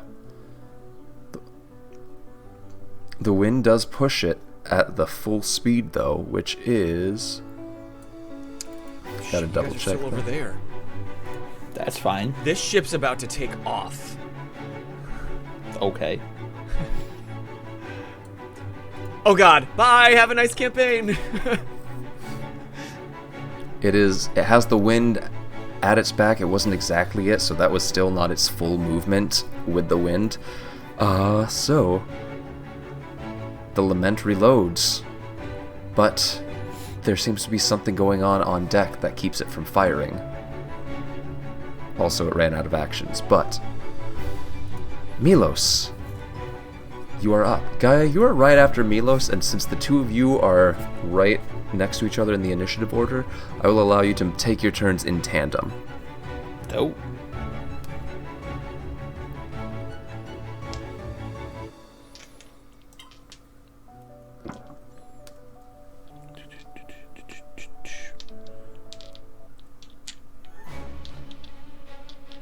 I am going to give up 2-weapon fighting so I can use insightful fighting here. Okay.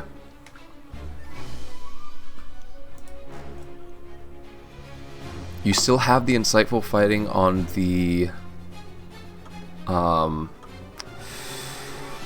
the sailor that you fought before, the dual wielder.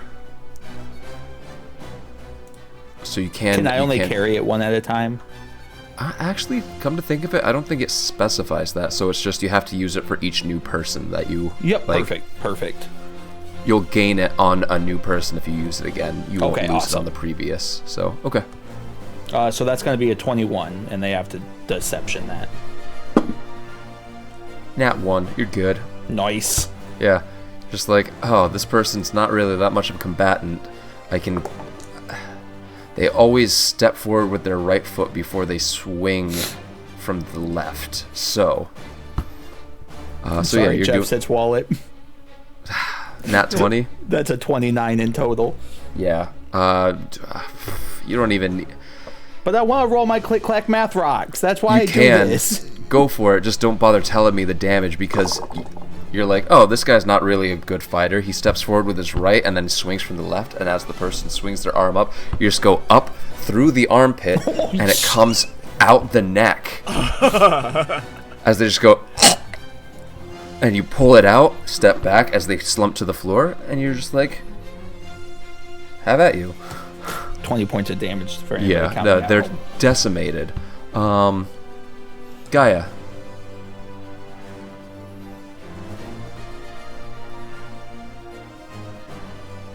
Yeah, go for it. Oh, that's right. Until he's dead. Mm-hmm. Yep. Wait, what wisdom save? Cursed item. Oh, gotcha. I wasn't sure if that was something for Zephyrs. Go ahead and roll me the attack rolls.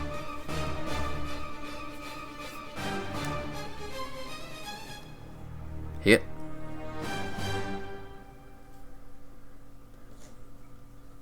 Hit. Go ahead and roll damage for me.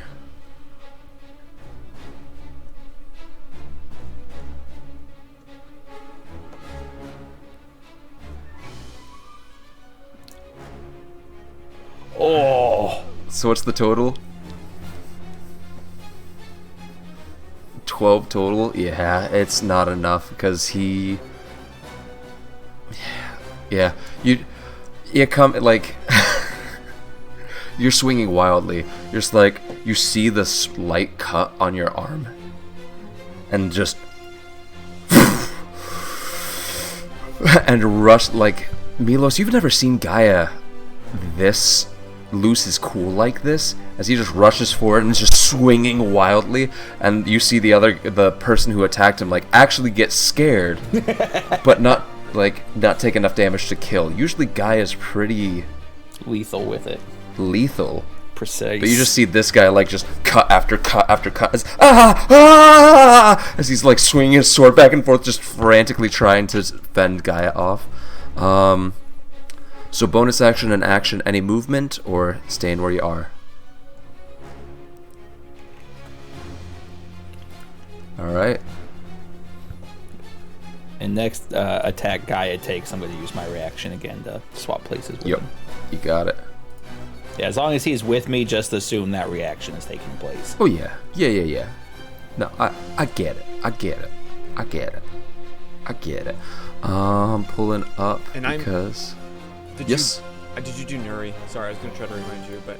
Thank you. I almost forgot about her. Got you.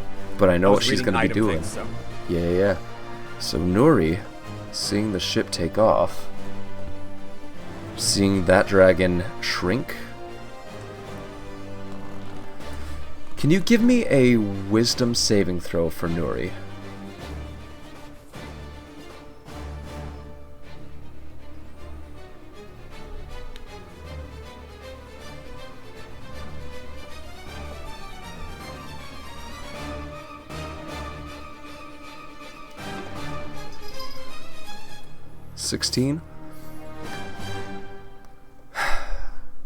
Nuri shakes her head clear, sees the state that the white dragon is in down below, realizes that the Surin song is taking off in the opposite direction,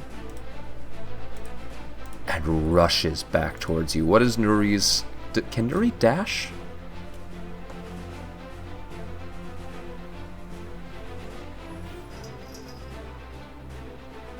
Is that an action that she can take? Okay.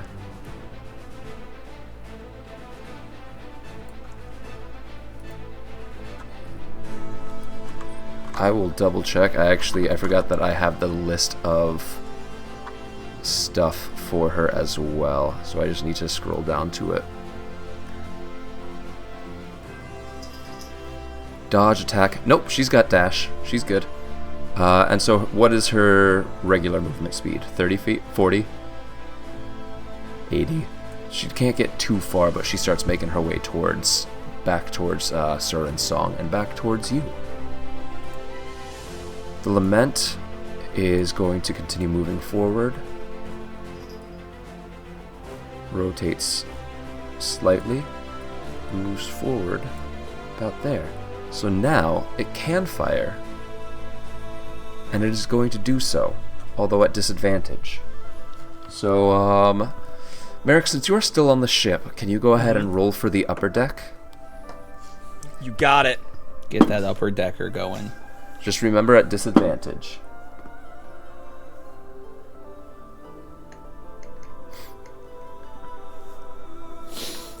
How did I get it? It's plus at 13 at disadvantage. 13 at disadvantage? Not quite enough. Just with the movement and it getting a little bit further off, the upper deck cannons fire high and just barely miss the other ship. However, the lower deck is able to strafe across the back end of the ship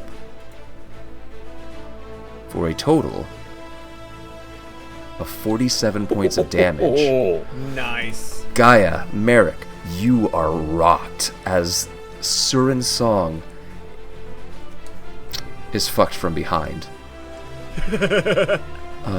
So minus 47. Can that be the title of the episode?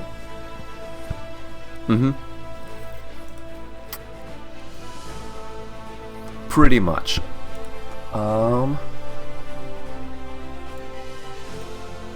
So, that is the Lament's turn. I gotta pull up someone else's stats real quick because... That'd be the port side that would take the heavy damage, right, based off angle?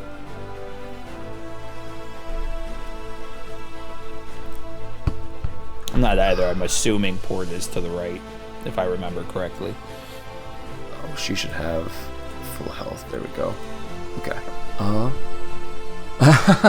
Fuck that bitch.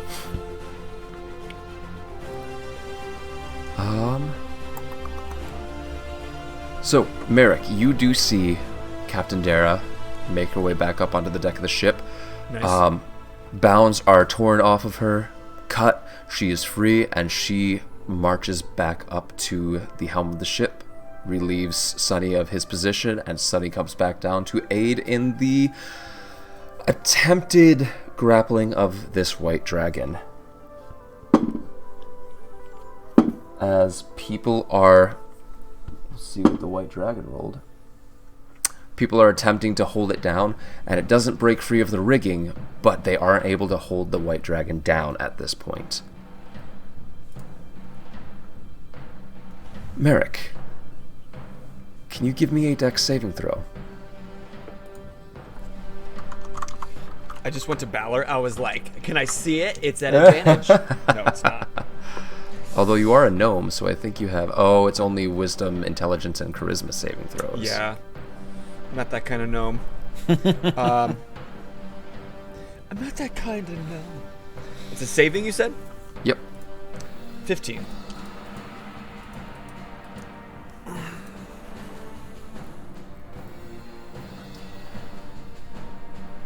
You just barely manage to look up and dive behind cover just in time to take only half damage from a fireball that hits the command deck from above. Oh god.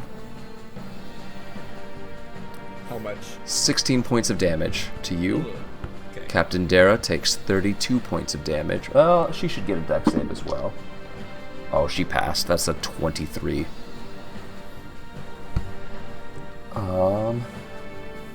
So she also takes 16 points of damage.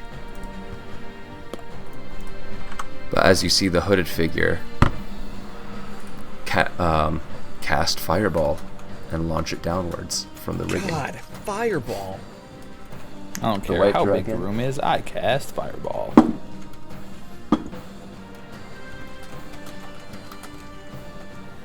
Down below. Candle is rarely up on deck when it comes to combat. He's generally below deck, making sure that repairs are being taken care of constantly. So, the dragon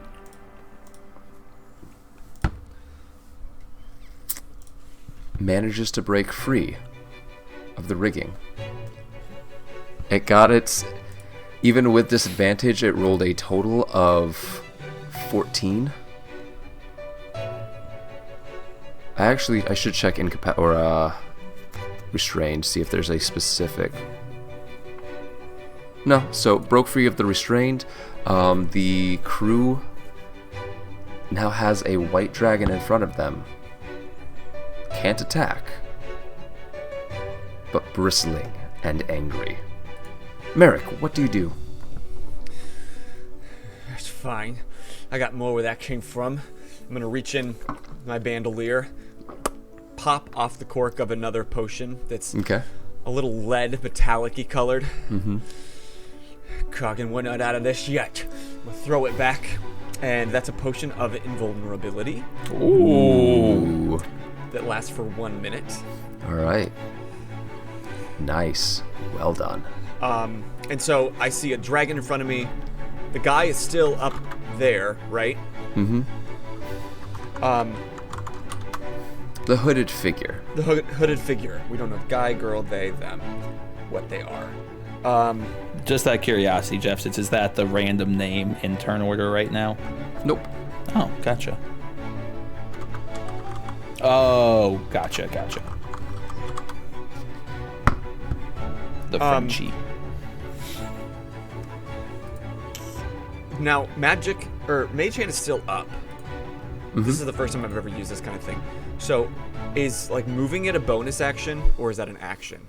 I think it's a bonus action to move it once it is cast. It should be in the bottom paragraph of the description. It says you can use your action to control the hand. You can use the hand to blah, blah, blah, blah. You can move the hand up to 30 feet each time you use it. So, it is an action. Yeah. Okay. Then, I guess that's really all I can do. Now the captain's up by me because I'm still by the helm. I haven't really moved. Yep. So action to down that, not using a bonus action, not using your movement. No, I'm gonna stay by her and just ask, Captain, what are your orders? As she gets back up from behind, ducking behind the wheel. Blow them to kingdom come. He said the thing. All right. Surin Song, for its turn, is going to turn. Can it turn? 45 degrees. Right, but didn't we... Oh, that's right, because... Yep. It's got the wind to its back. So... It is going to fire, because I finally got its shit reloaded.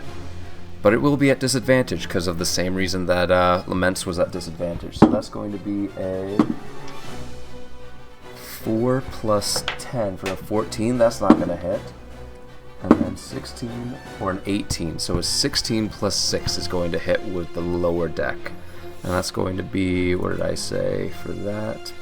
60-12 bludgeoning. I can't wait until we write our sea shanty about the lament. 6. Roll.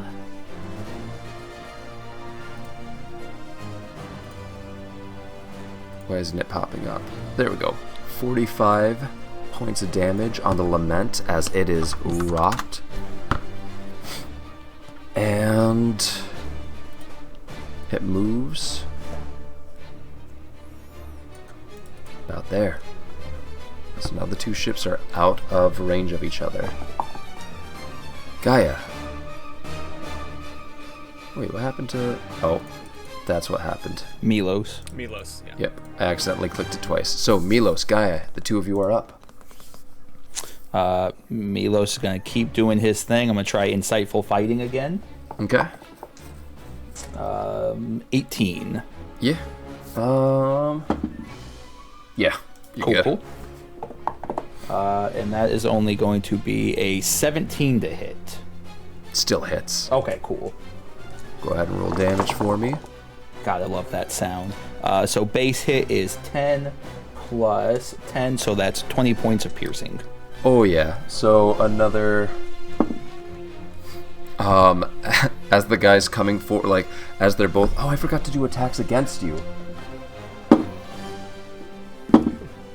Alright. Gaia, that's going to be a 21 to hit, and Milos, that is going to be a 17 to hit. 17 does not hit Milos, because I have an 18 right now with my gauntlet.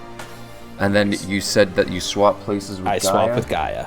So that is going to be 8 points of damage, so halved to 4. Dope. So then, back around to your turn. As you swap, like, you grab Gaia's elbow, kind of do-si-do your way around, and just kind of stab into the person while swinging around. Pull it out and turn to the next person. Gaia? Yes. Who is dead now? So... the curse is free. Yeah, so you see them go down. You see them go down. You're annoyed that you weren't able to kill the person. You're annoyed at Gaia, or at Milos, for taking that kill away from you. But...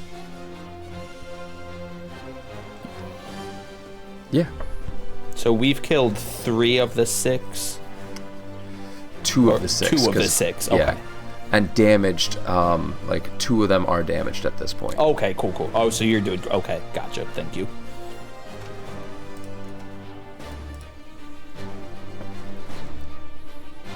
Mm-hmm.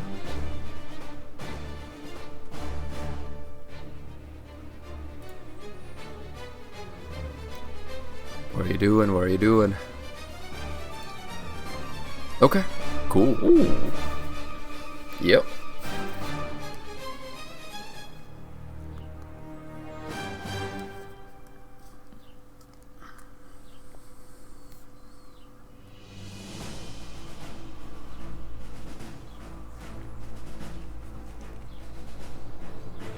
What'd you get? Still enough to hit. 11 does not hit, unfortunately, but that 14, that Searing Smite is going to be enough. Go ahead and roll damage for that.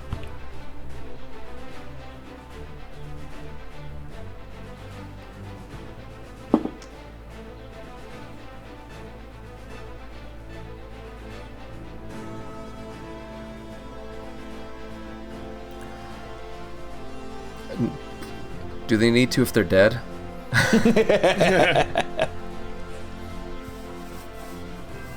Yes. They automatically fail their Constitution saving throw. So you stab in, and as you, like, stab in, let go, and then pull down and out, and that's enough to light a spark on them as they, like, and they go running off the edge of the ship, trying just to put out the fire. To fall just onto ice. Well, no, the ice is now broken up, and there's, like, bits and pieces of ice between moved. the two ships. But yeah, so any movement for the two of you, or is that it? Yep. Cool. With that, we are back around to Sunny's turn, who is... Nuri. Thank you. Nuri continues making her way back towards two of you. She is between the ships right now. Can't quite make it to...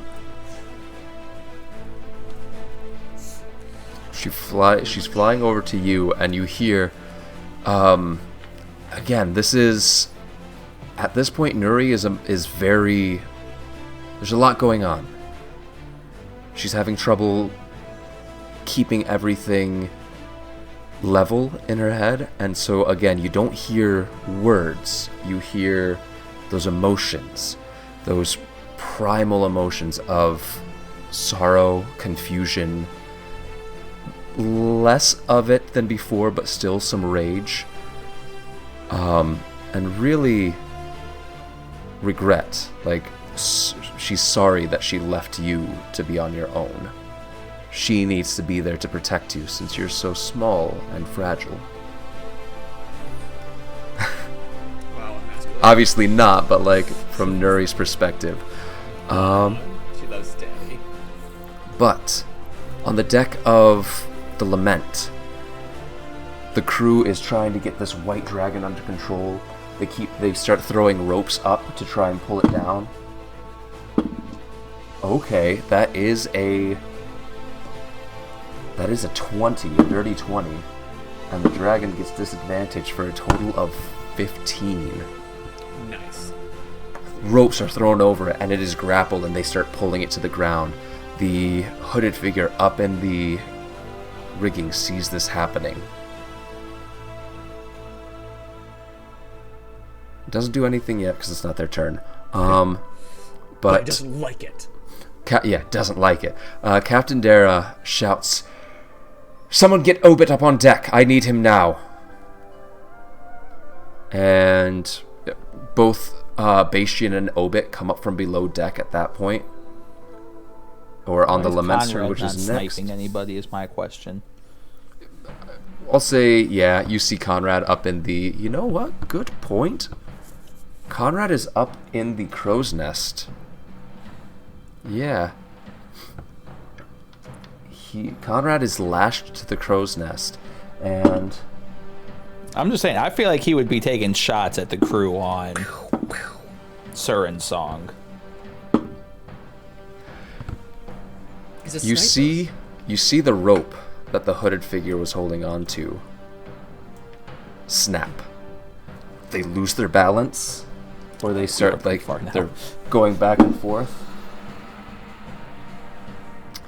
Manage to maintain their balance, and you just see Conrad in the crow's nest. Shit.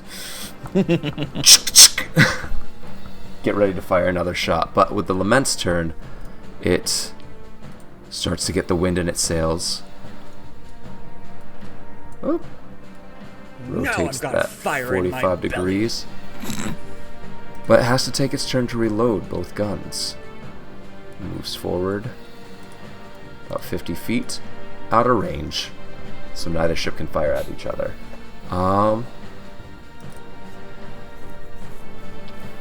Crew on the other ship swings at the two of you again.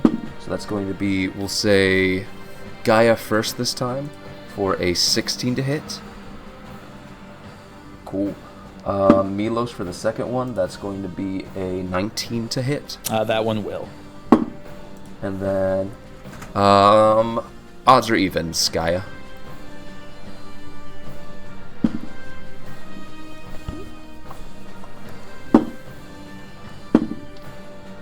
And a 11 to hit for the third one. So, did that one hit on you, Milos, or did I... The one hit, yes. Okay, so that's going to be... Ooh, cool. So the two of you back to back as you're like... swinging around each other. Milos, you parry off one attack, stab into the guy as come around, swing around, stab into the guy, pull it out, parry off one attack, and then turn as a sword is coming directly towards your stomach, and just all of a sudden, boom! A metallic, ethereal metallic dragon wing just slams into the deck, chipping away wood and paint. Dope ass. As the sword is just brushed off to the side by these massive wings, and you turn around and Gaia is there just like...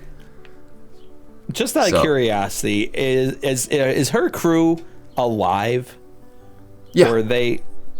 Yeah, they're how not are like they reacting to fighting a ghost and now a winged individual? I mean, they just came up out of the water to attack you, so... That's valid. Right, they're just kind of like, well, this is the job. But at that, Surin does come forward and yells over the crew, "Why are you fighting? You're surrounded. We're away from your ship. Listen, I don't even want this.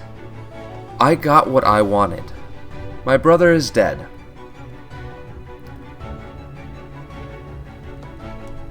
The person who was calling the shots is now on your ship. Truce? We can all walk away from this. You fired on us. You fired first. No, we didn't. Yeah, you did. Oh, did we? Yeah, you did. Yeah, I'd also like to do an insight check. Ear of deceit here. And I would argue I have advantage because I know when this bitch is lying from years of dealing with her bullshit. Oh, do you? Because earlier this episode, you didn't even remember who she was. I can use knowledge from a past life. There you go. There you go. Yeah, check off that box. You used it once this long rest. Because you can use it, what, 3 times per long rest? 3 times or something per like long that? rest. Yeah, there you go. Okay. So my insight's going to be a 21. Nice. Gaia?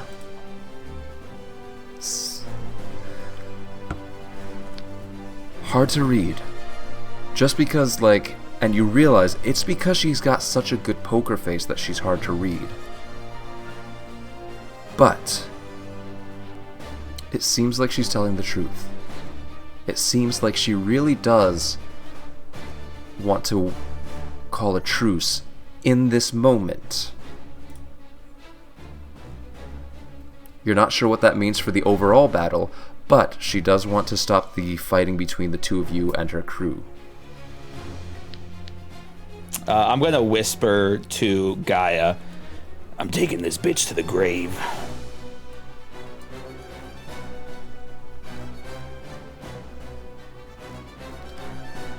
Technically, it's not even your turn, so we will get to that when it comes back around to your turn. White Dragon is going to try and fight back. That's a 13 versus a 19. Dragon does not break loose. Ooh. Not yet, anyway. Merrick, you are up. You see the cloaked figure up in the rigging? The rigging? Oh, it is their turn, though, and they're going to cast a spell.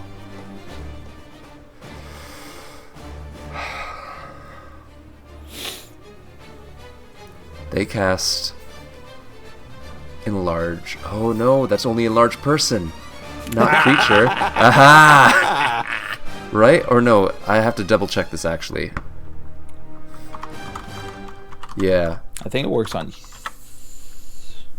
I have to double check because it That's could what just I be used. creatures. Well, You cause a creature or an object you see within range to grow larger or smaller. Fuck So you! they cast Enlarge on the ice dragon to bring it back to its regular size. That's So a that just super rare completely- potion! cancels out that potion, even though it Yeah. has a 4-hour effect. It has a 4-hour effect, and Large only has a minute-long effect. Oh, so it's going to for a go back minute- for a minute and then And come... then back down. Okay. So, That's enough time to fuck some shit up. I that- know it is. that does give it enough time to break free of the rigging, though. Because that was technically at the same time, so it would have been able to... no, because they don't have it restrained yet, so I'll wait until the Lament's turn and start rolling then. But Merrick, you are up. What would you like to do? Said I, Captain. Yeah, real bad. Real bad. I'm going to just kind of separate myself a little bit from the captain so that if... Okay. Just make more targets so we can get hit in the same spell. So I'll probably come maybe towards the stairs of the helm. I don't want to go down on the main deck with the ice dragon. And then I'm going to, at 4th level, cast magic missile on the figure. Cool.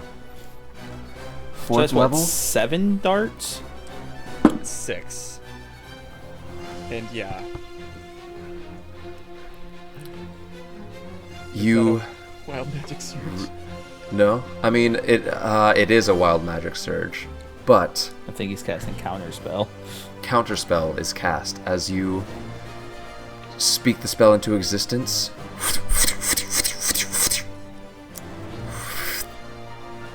And you see the figure, Counterspell is Counterspell. eyes glowing. I don't have counterspell. Doesn't have It's counterspell. fucked up. Let me double check something just because... Is that how that works? You can just... Yep. Uno reverse. Yes. It's a reaction. That sucks. I need that spell. Why don't I have that spell? I don't think I can learn it yet. It's a 3rd level spell. It is? Mm-hmm. Damn it, I should have taken it. I probably had the chance. I took something else instead. That's why at high levels, magic fights are such a pain in the ass, because you can counterspell all the time. But as a DM, Forever. the funniest thing in the world to do is counterspell a healing spell. Psych, Yeet. I lied. Your friend just died.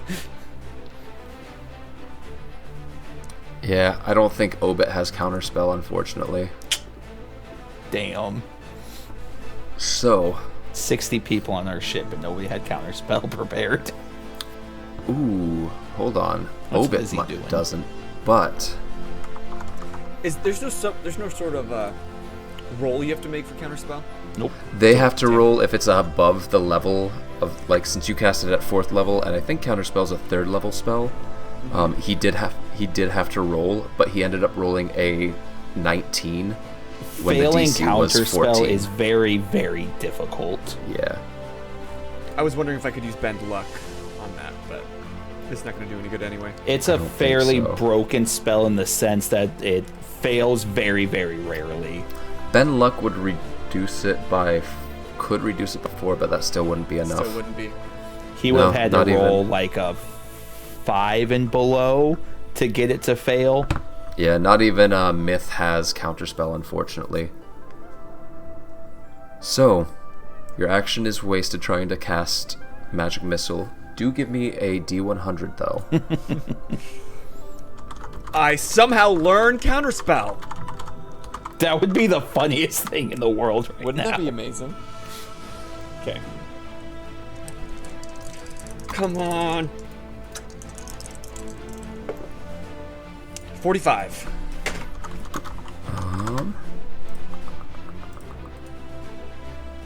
45, that's going to be... Heads You up, cast we are Levitate coming up on 3 yourself. hours. I get what? You cast Levitate on yourself. Sweet, I'll take it. Yeah. So... I was wondering if I should do that anyway, but I was like, I can't cast 2 spells. Thanks, Wild Magic. helps out sometimes. Surin Song is going to... I just did it, thank you. Surin Song is going to turn, slow down slightly. Gonna run, be right back. Alright. Milos, Gaia, you are up. You were just given this proposition to surrender. Not even just surrender and be taken prisoner, but call a truce. What does your man want on our ship? I'm not sure, really. He kept saying something about... Well, I mean, once that dragon showed up, I think he might want that dragon now, as well. But he said something about a powerful creation that can't be left unchecked. Called it. Yeah, no, that's not leaving. Listen, he's over there right now. I can just sail off. I'd like to do another insight check on that one. Okay.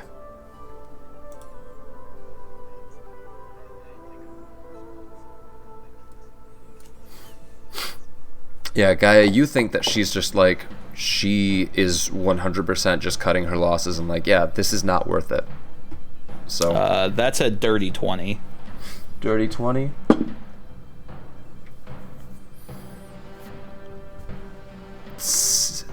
She seems genuine.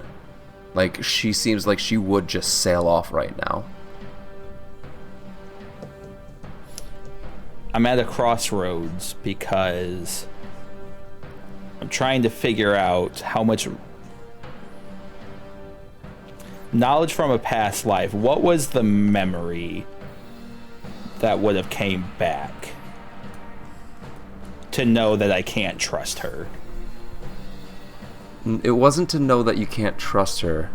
It was to know that she's got a good poker face. Okay. That she's good at lying, not necessarily that she would be, or that she's prone to it. And so it was probably a lie that, like,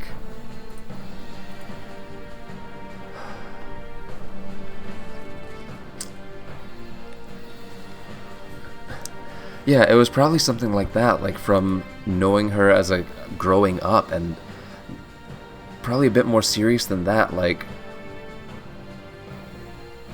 convincing your parents that you wanted to give up the throne, that you never wanted it. And, like, granted, you don't now, so it wasn't a full lie, but trying to convince them to not give you any of the inheritance. And this would have been before you were actually like, yeah, no, I am part of these people. I do kind of want to be part of them still. Right. It was before you decided maybe it is better if I'm not. Maybe I can just leave and be fine with it. As a player, I've not been put in these scenarios often enough to really think about. You don't have time to really think about it. What's your gut tell you?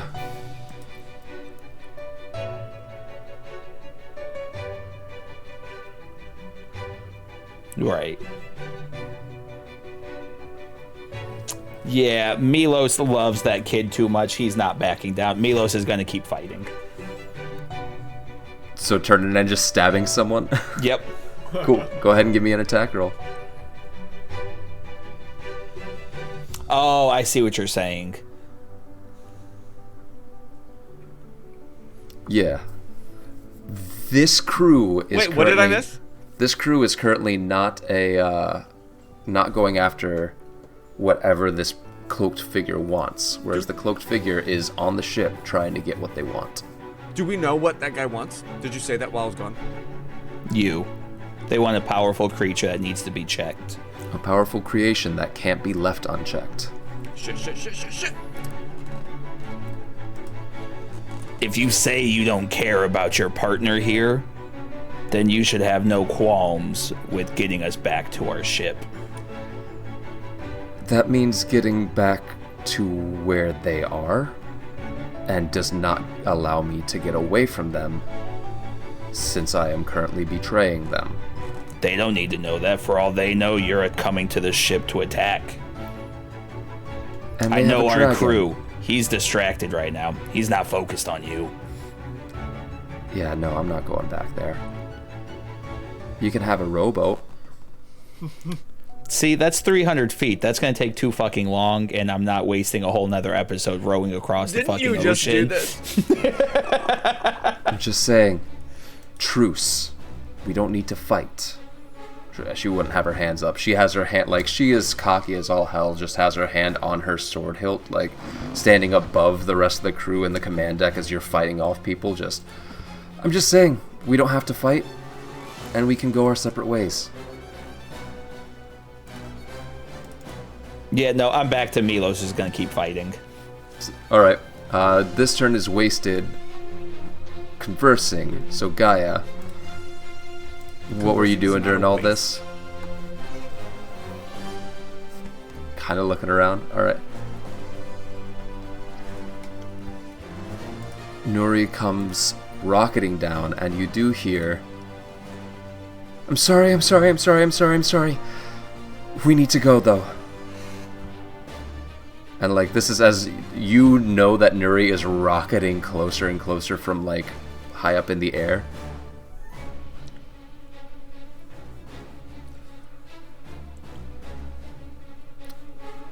I grab you, we go. It's easy.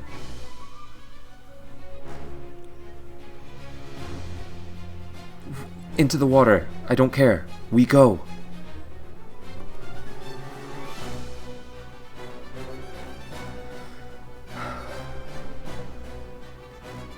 Fine. As she lands on the deck right next to you, breathing fire around, and yeah.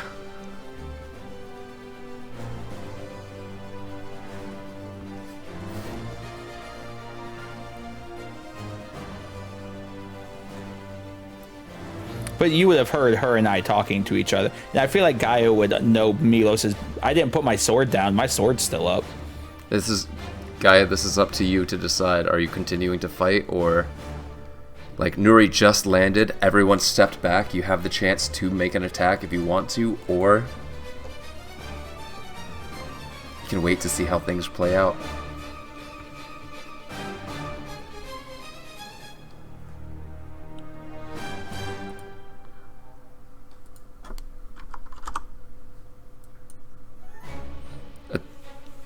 Are you attacking? Okay. I'm on a boat and it's going fast and... Cool.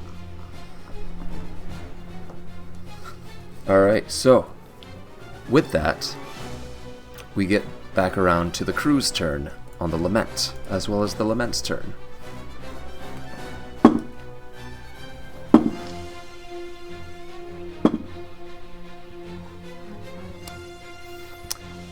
That is a 10 for the dragon. That is a 23 for the crew to tie the dragon down to the deck and restrain it. Oh. As Obit comes running up, Bastion turned, grabbed onto a rope, and started helping pull down the dragon. Obit runs up towards the command deck. Captain Dara, you said you wanted to see me. Yes. You can use magic to teleport, right? Well, yeah. Then go get our crew. Now. Shit. And Obit falls backwards. The portal rippling across the deck of the ship. And Gaia and Milos, you see Obit pop up in the crowd. Not 10 feet from you. Well, ain't this a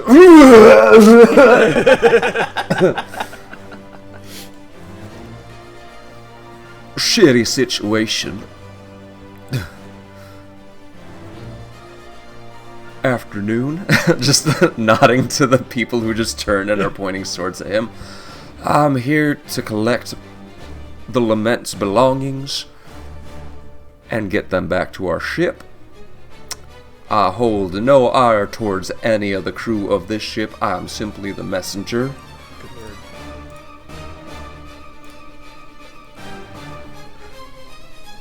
word. And the Lament is going to continue to turn.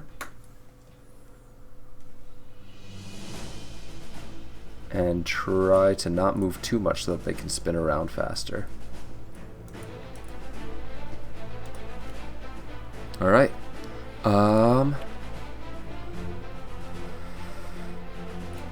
White Dragon is restrained.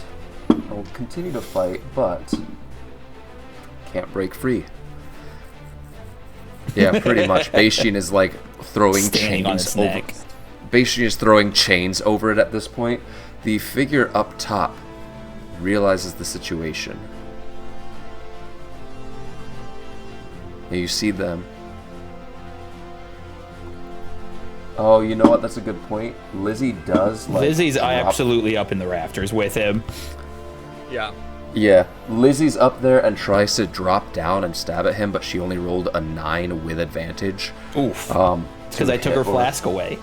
Or no. I guess that is technically... I forgot that she's got like a ridiculous bonus to attack, but that's still only like a plus 13 total to hit. Not enough. Conrad nails the guy.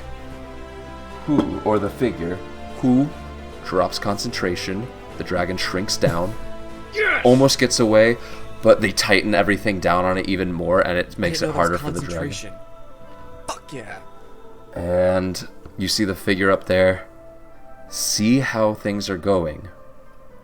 Mutter something. And in a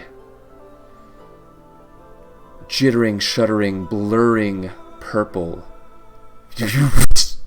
disappears. No! God damn it. I was about to uncloak them. And you hear the white dragon cry out,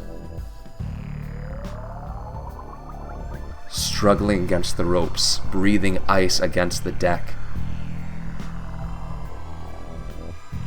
And it is one of the saddest cries that any of you have ever heard, because even you, Gaia and Milos, hear this from the deck of the other ship. Merrick, what do you do? So they're gone completely. Whoever that figure was, you can no longer see them. Note, my robe of eyes can see things invisible and on the ethereal plane. Nothing. Can't see them? Okay. Damn it. I'm just gonna shout, "Who are you?" And,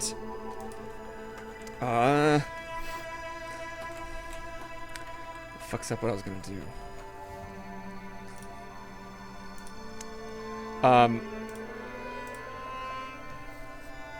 Keep it moving. I'm What are you doing? I'm gonna cast Detect Magic, like, in the general area that they were. Alright.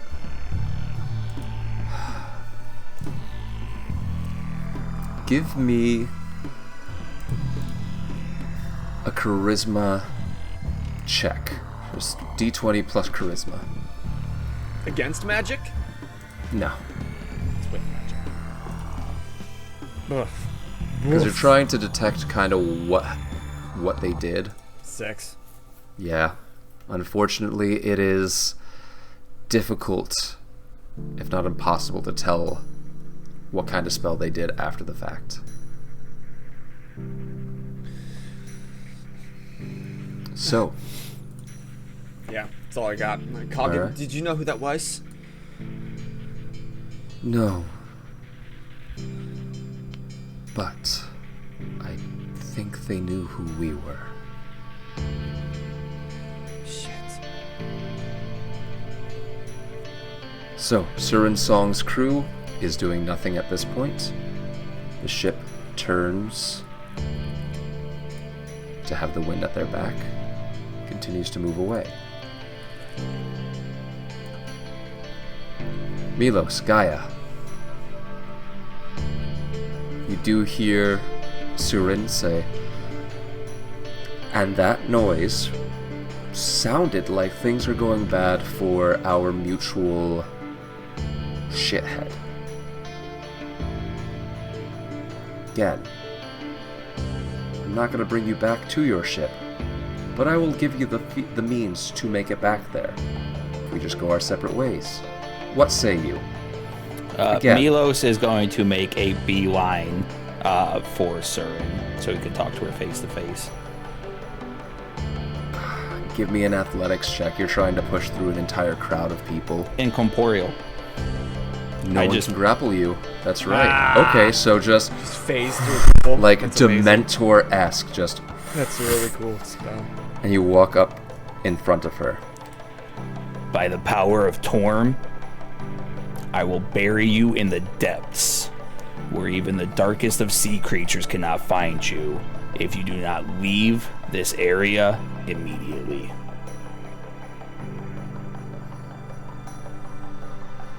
I did say I was going to I said I was going to do that. I did.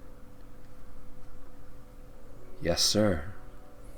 And Milos is going to head She goes towards... to pat your cheek and, like, goes through it and, like, looks at her hand, looks at you. Huh. And just places the hand on the sack that is tied to her belt.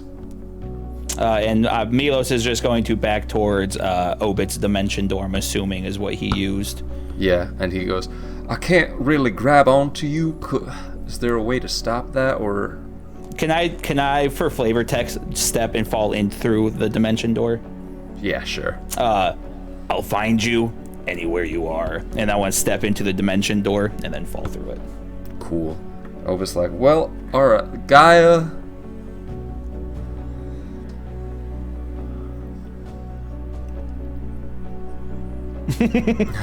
Yeah.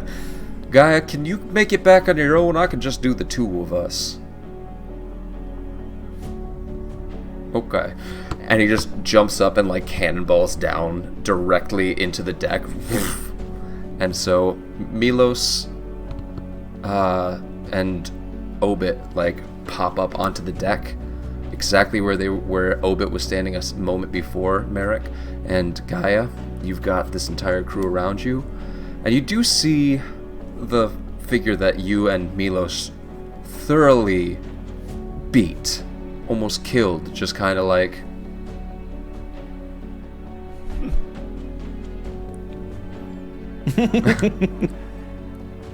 into the water. Cool. Nuri like growls and slow, instead of like diving in after you, growls with like the flame building up in between her teeth, and just crawls backwards slowly, making sure no one follows. And then as soon as the two of you hit the water, it's rocketing back towards the ship.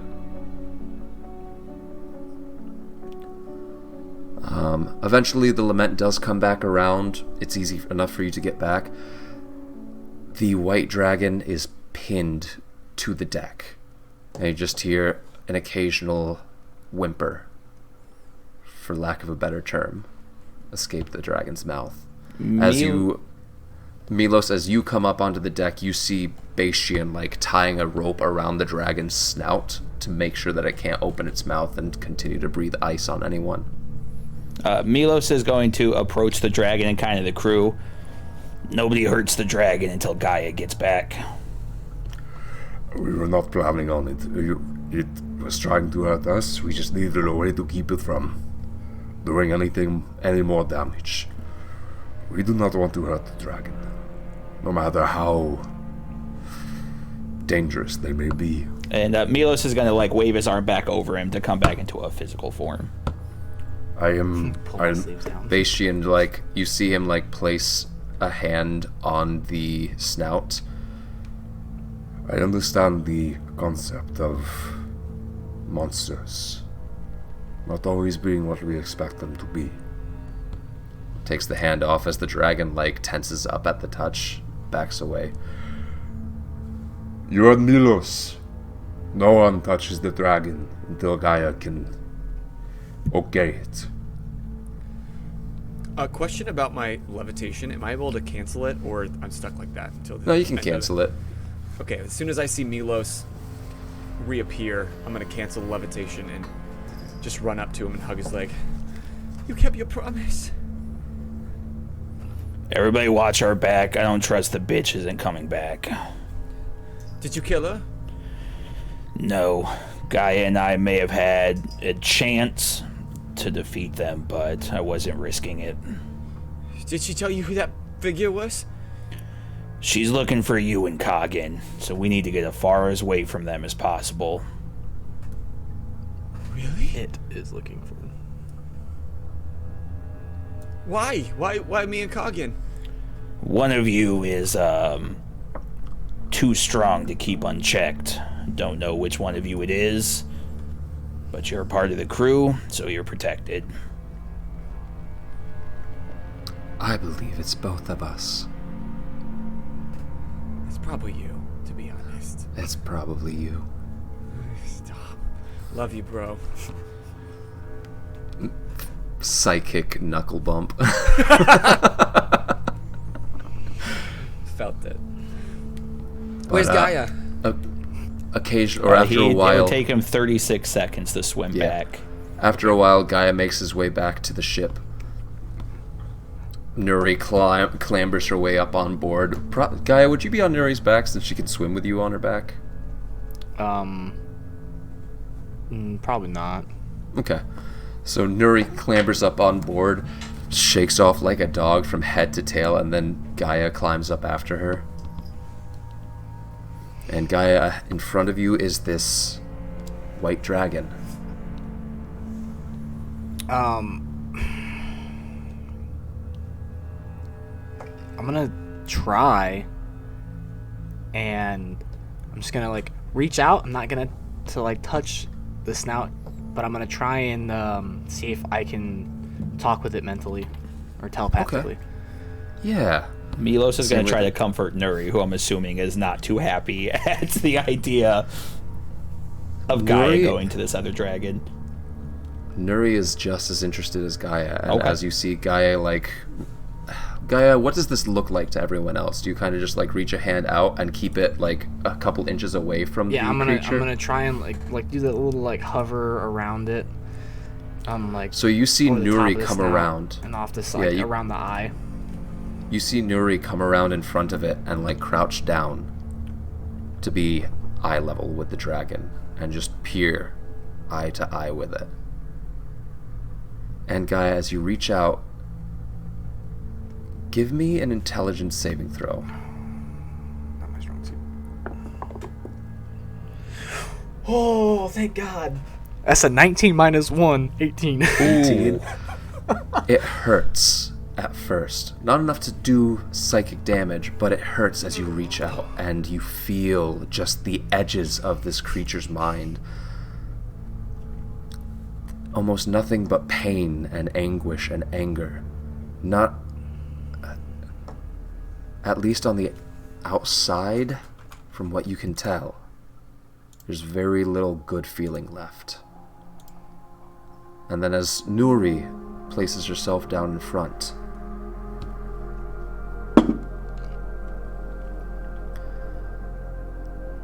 you see, or you feel rather, all of those negative emotions shift.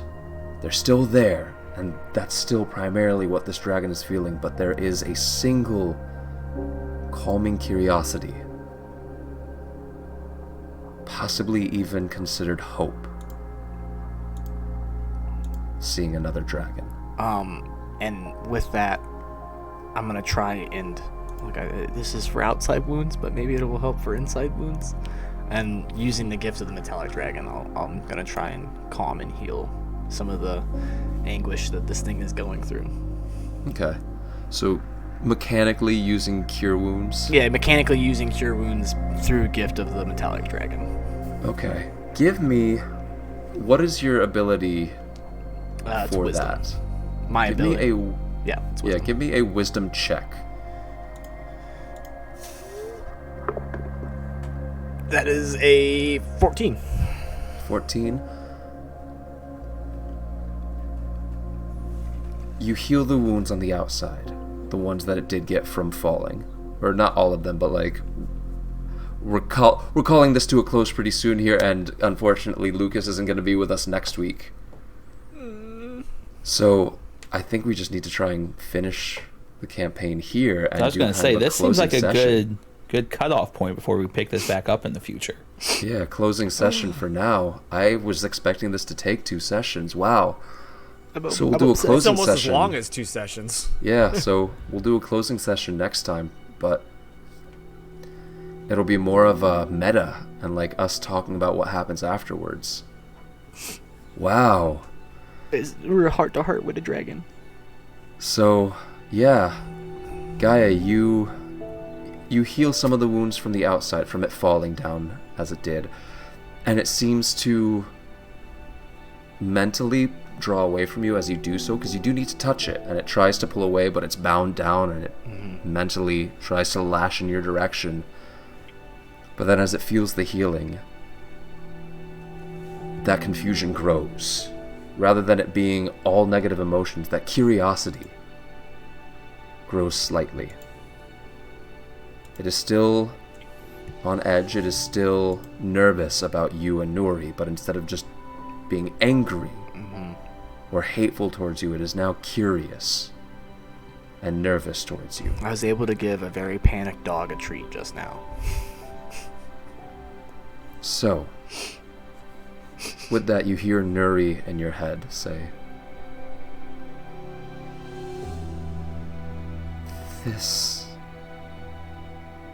he's been through so much pain. Is this how dragons are? No, my fire. This is what I saved you from. This is why I must protect you. Can we protect him? In time. He will learn to trust us.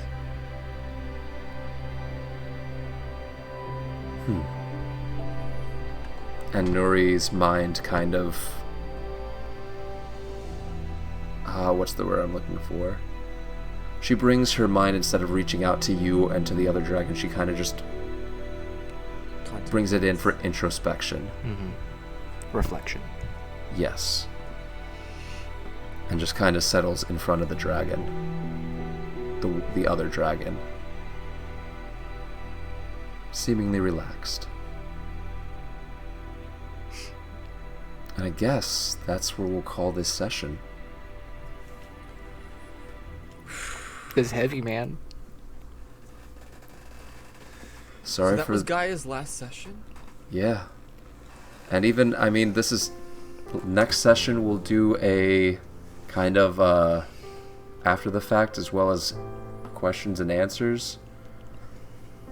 I don't know if I'm going to do too much as far as planning stuff out.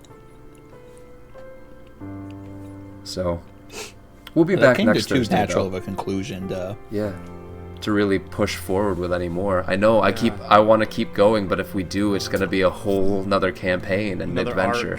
No. So, oh my god, I want to come back to this someday. Please, please, please, please. I'm gonna miss playing Gaia so much. I know. We'll absolutely be back next Thursday with the wrapping up of this campaign and everything. But yeah, until then, I have been your DM Jeff Sitz. I'm Boser. And I'm your future Dragon King. Once and future Dragon King. I'm T. And y'all just keep geeking out. Take care. Love you guys.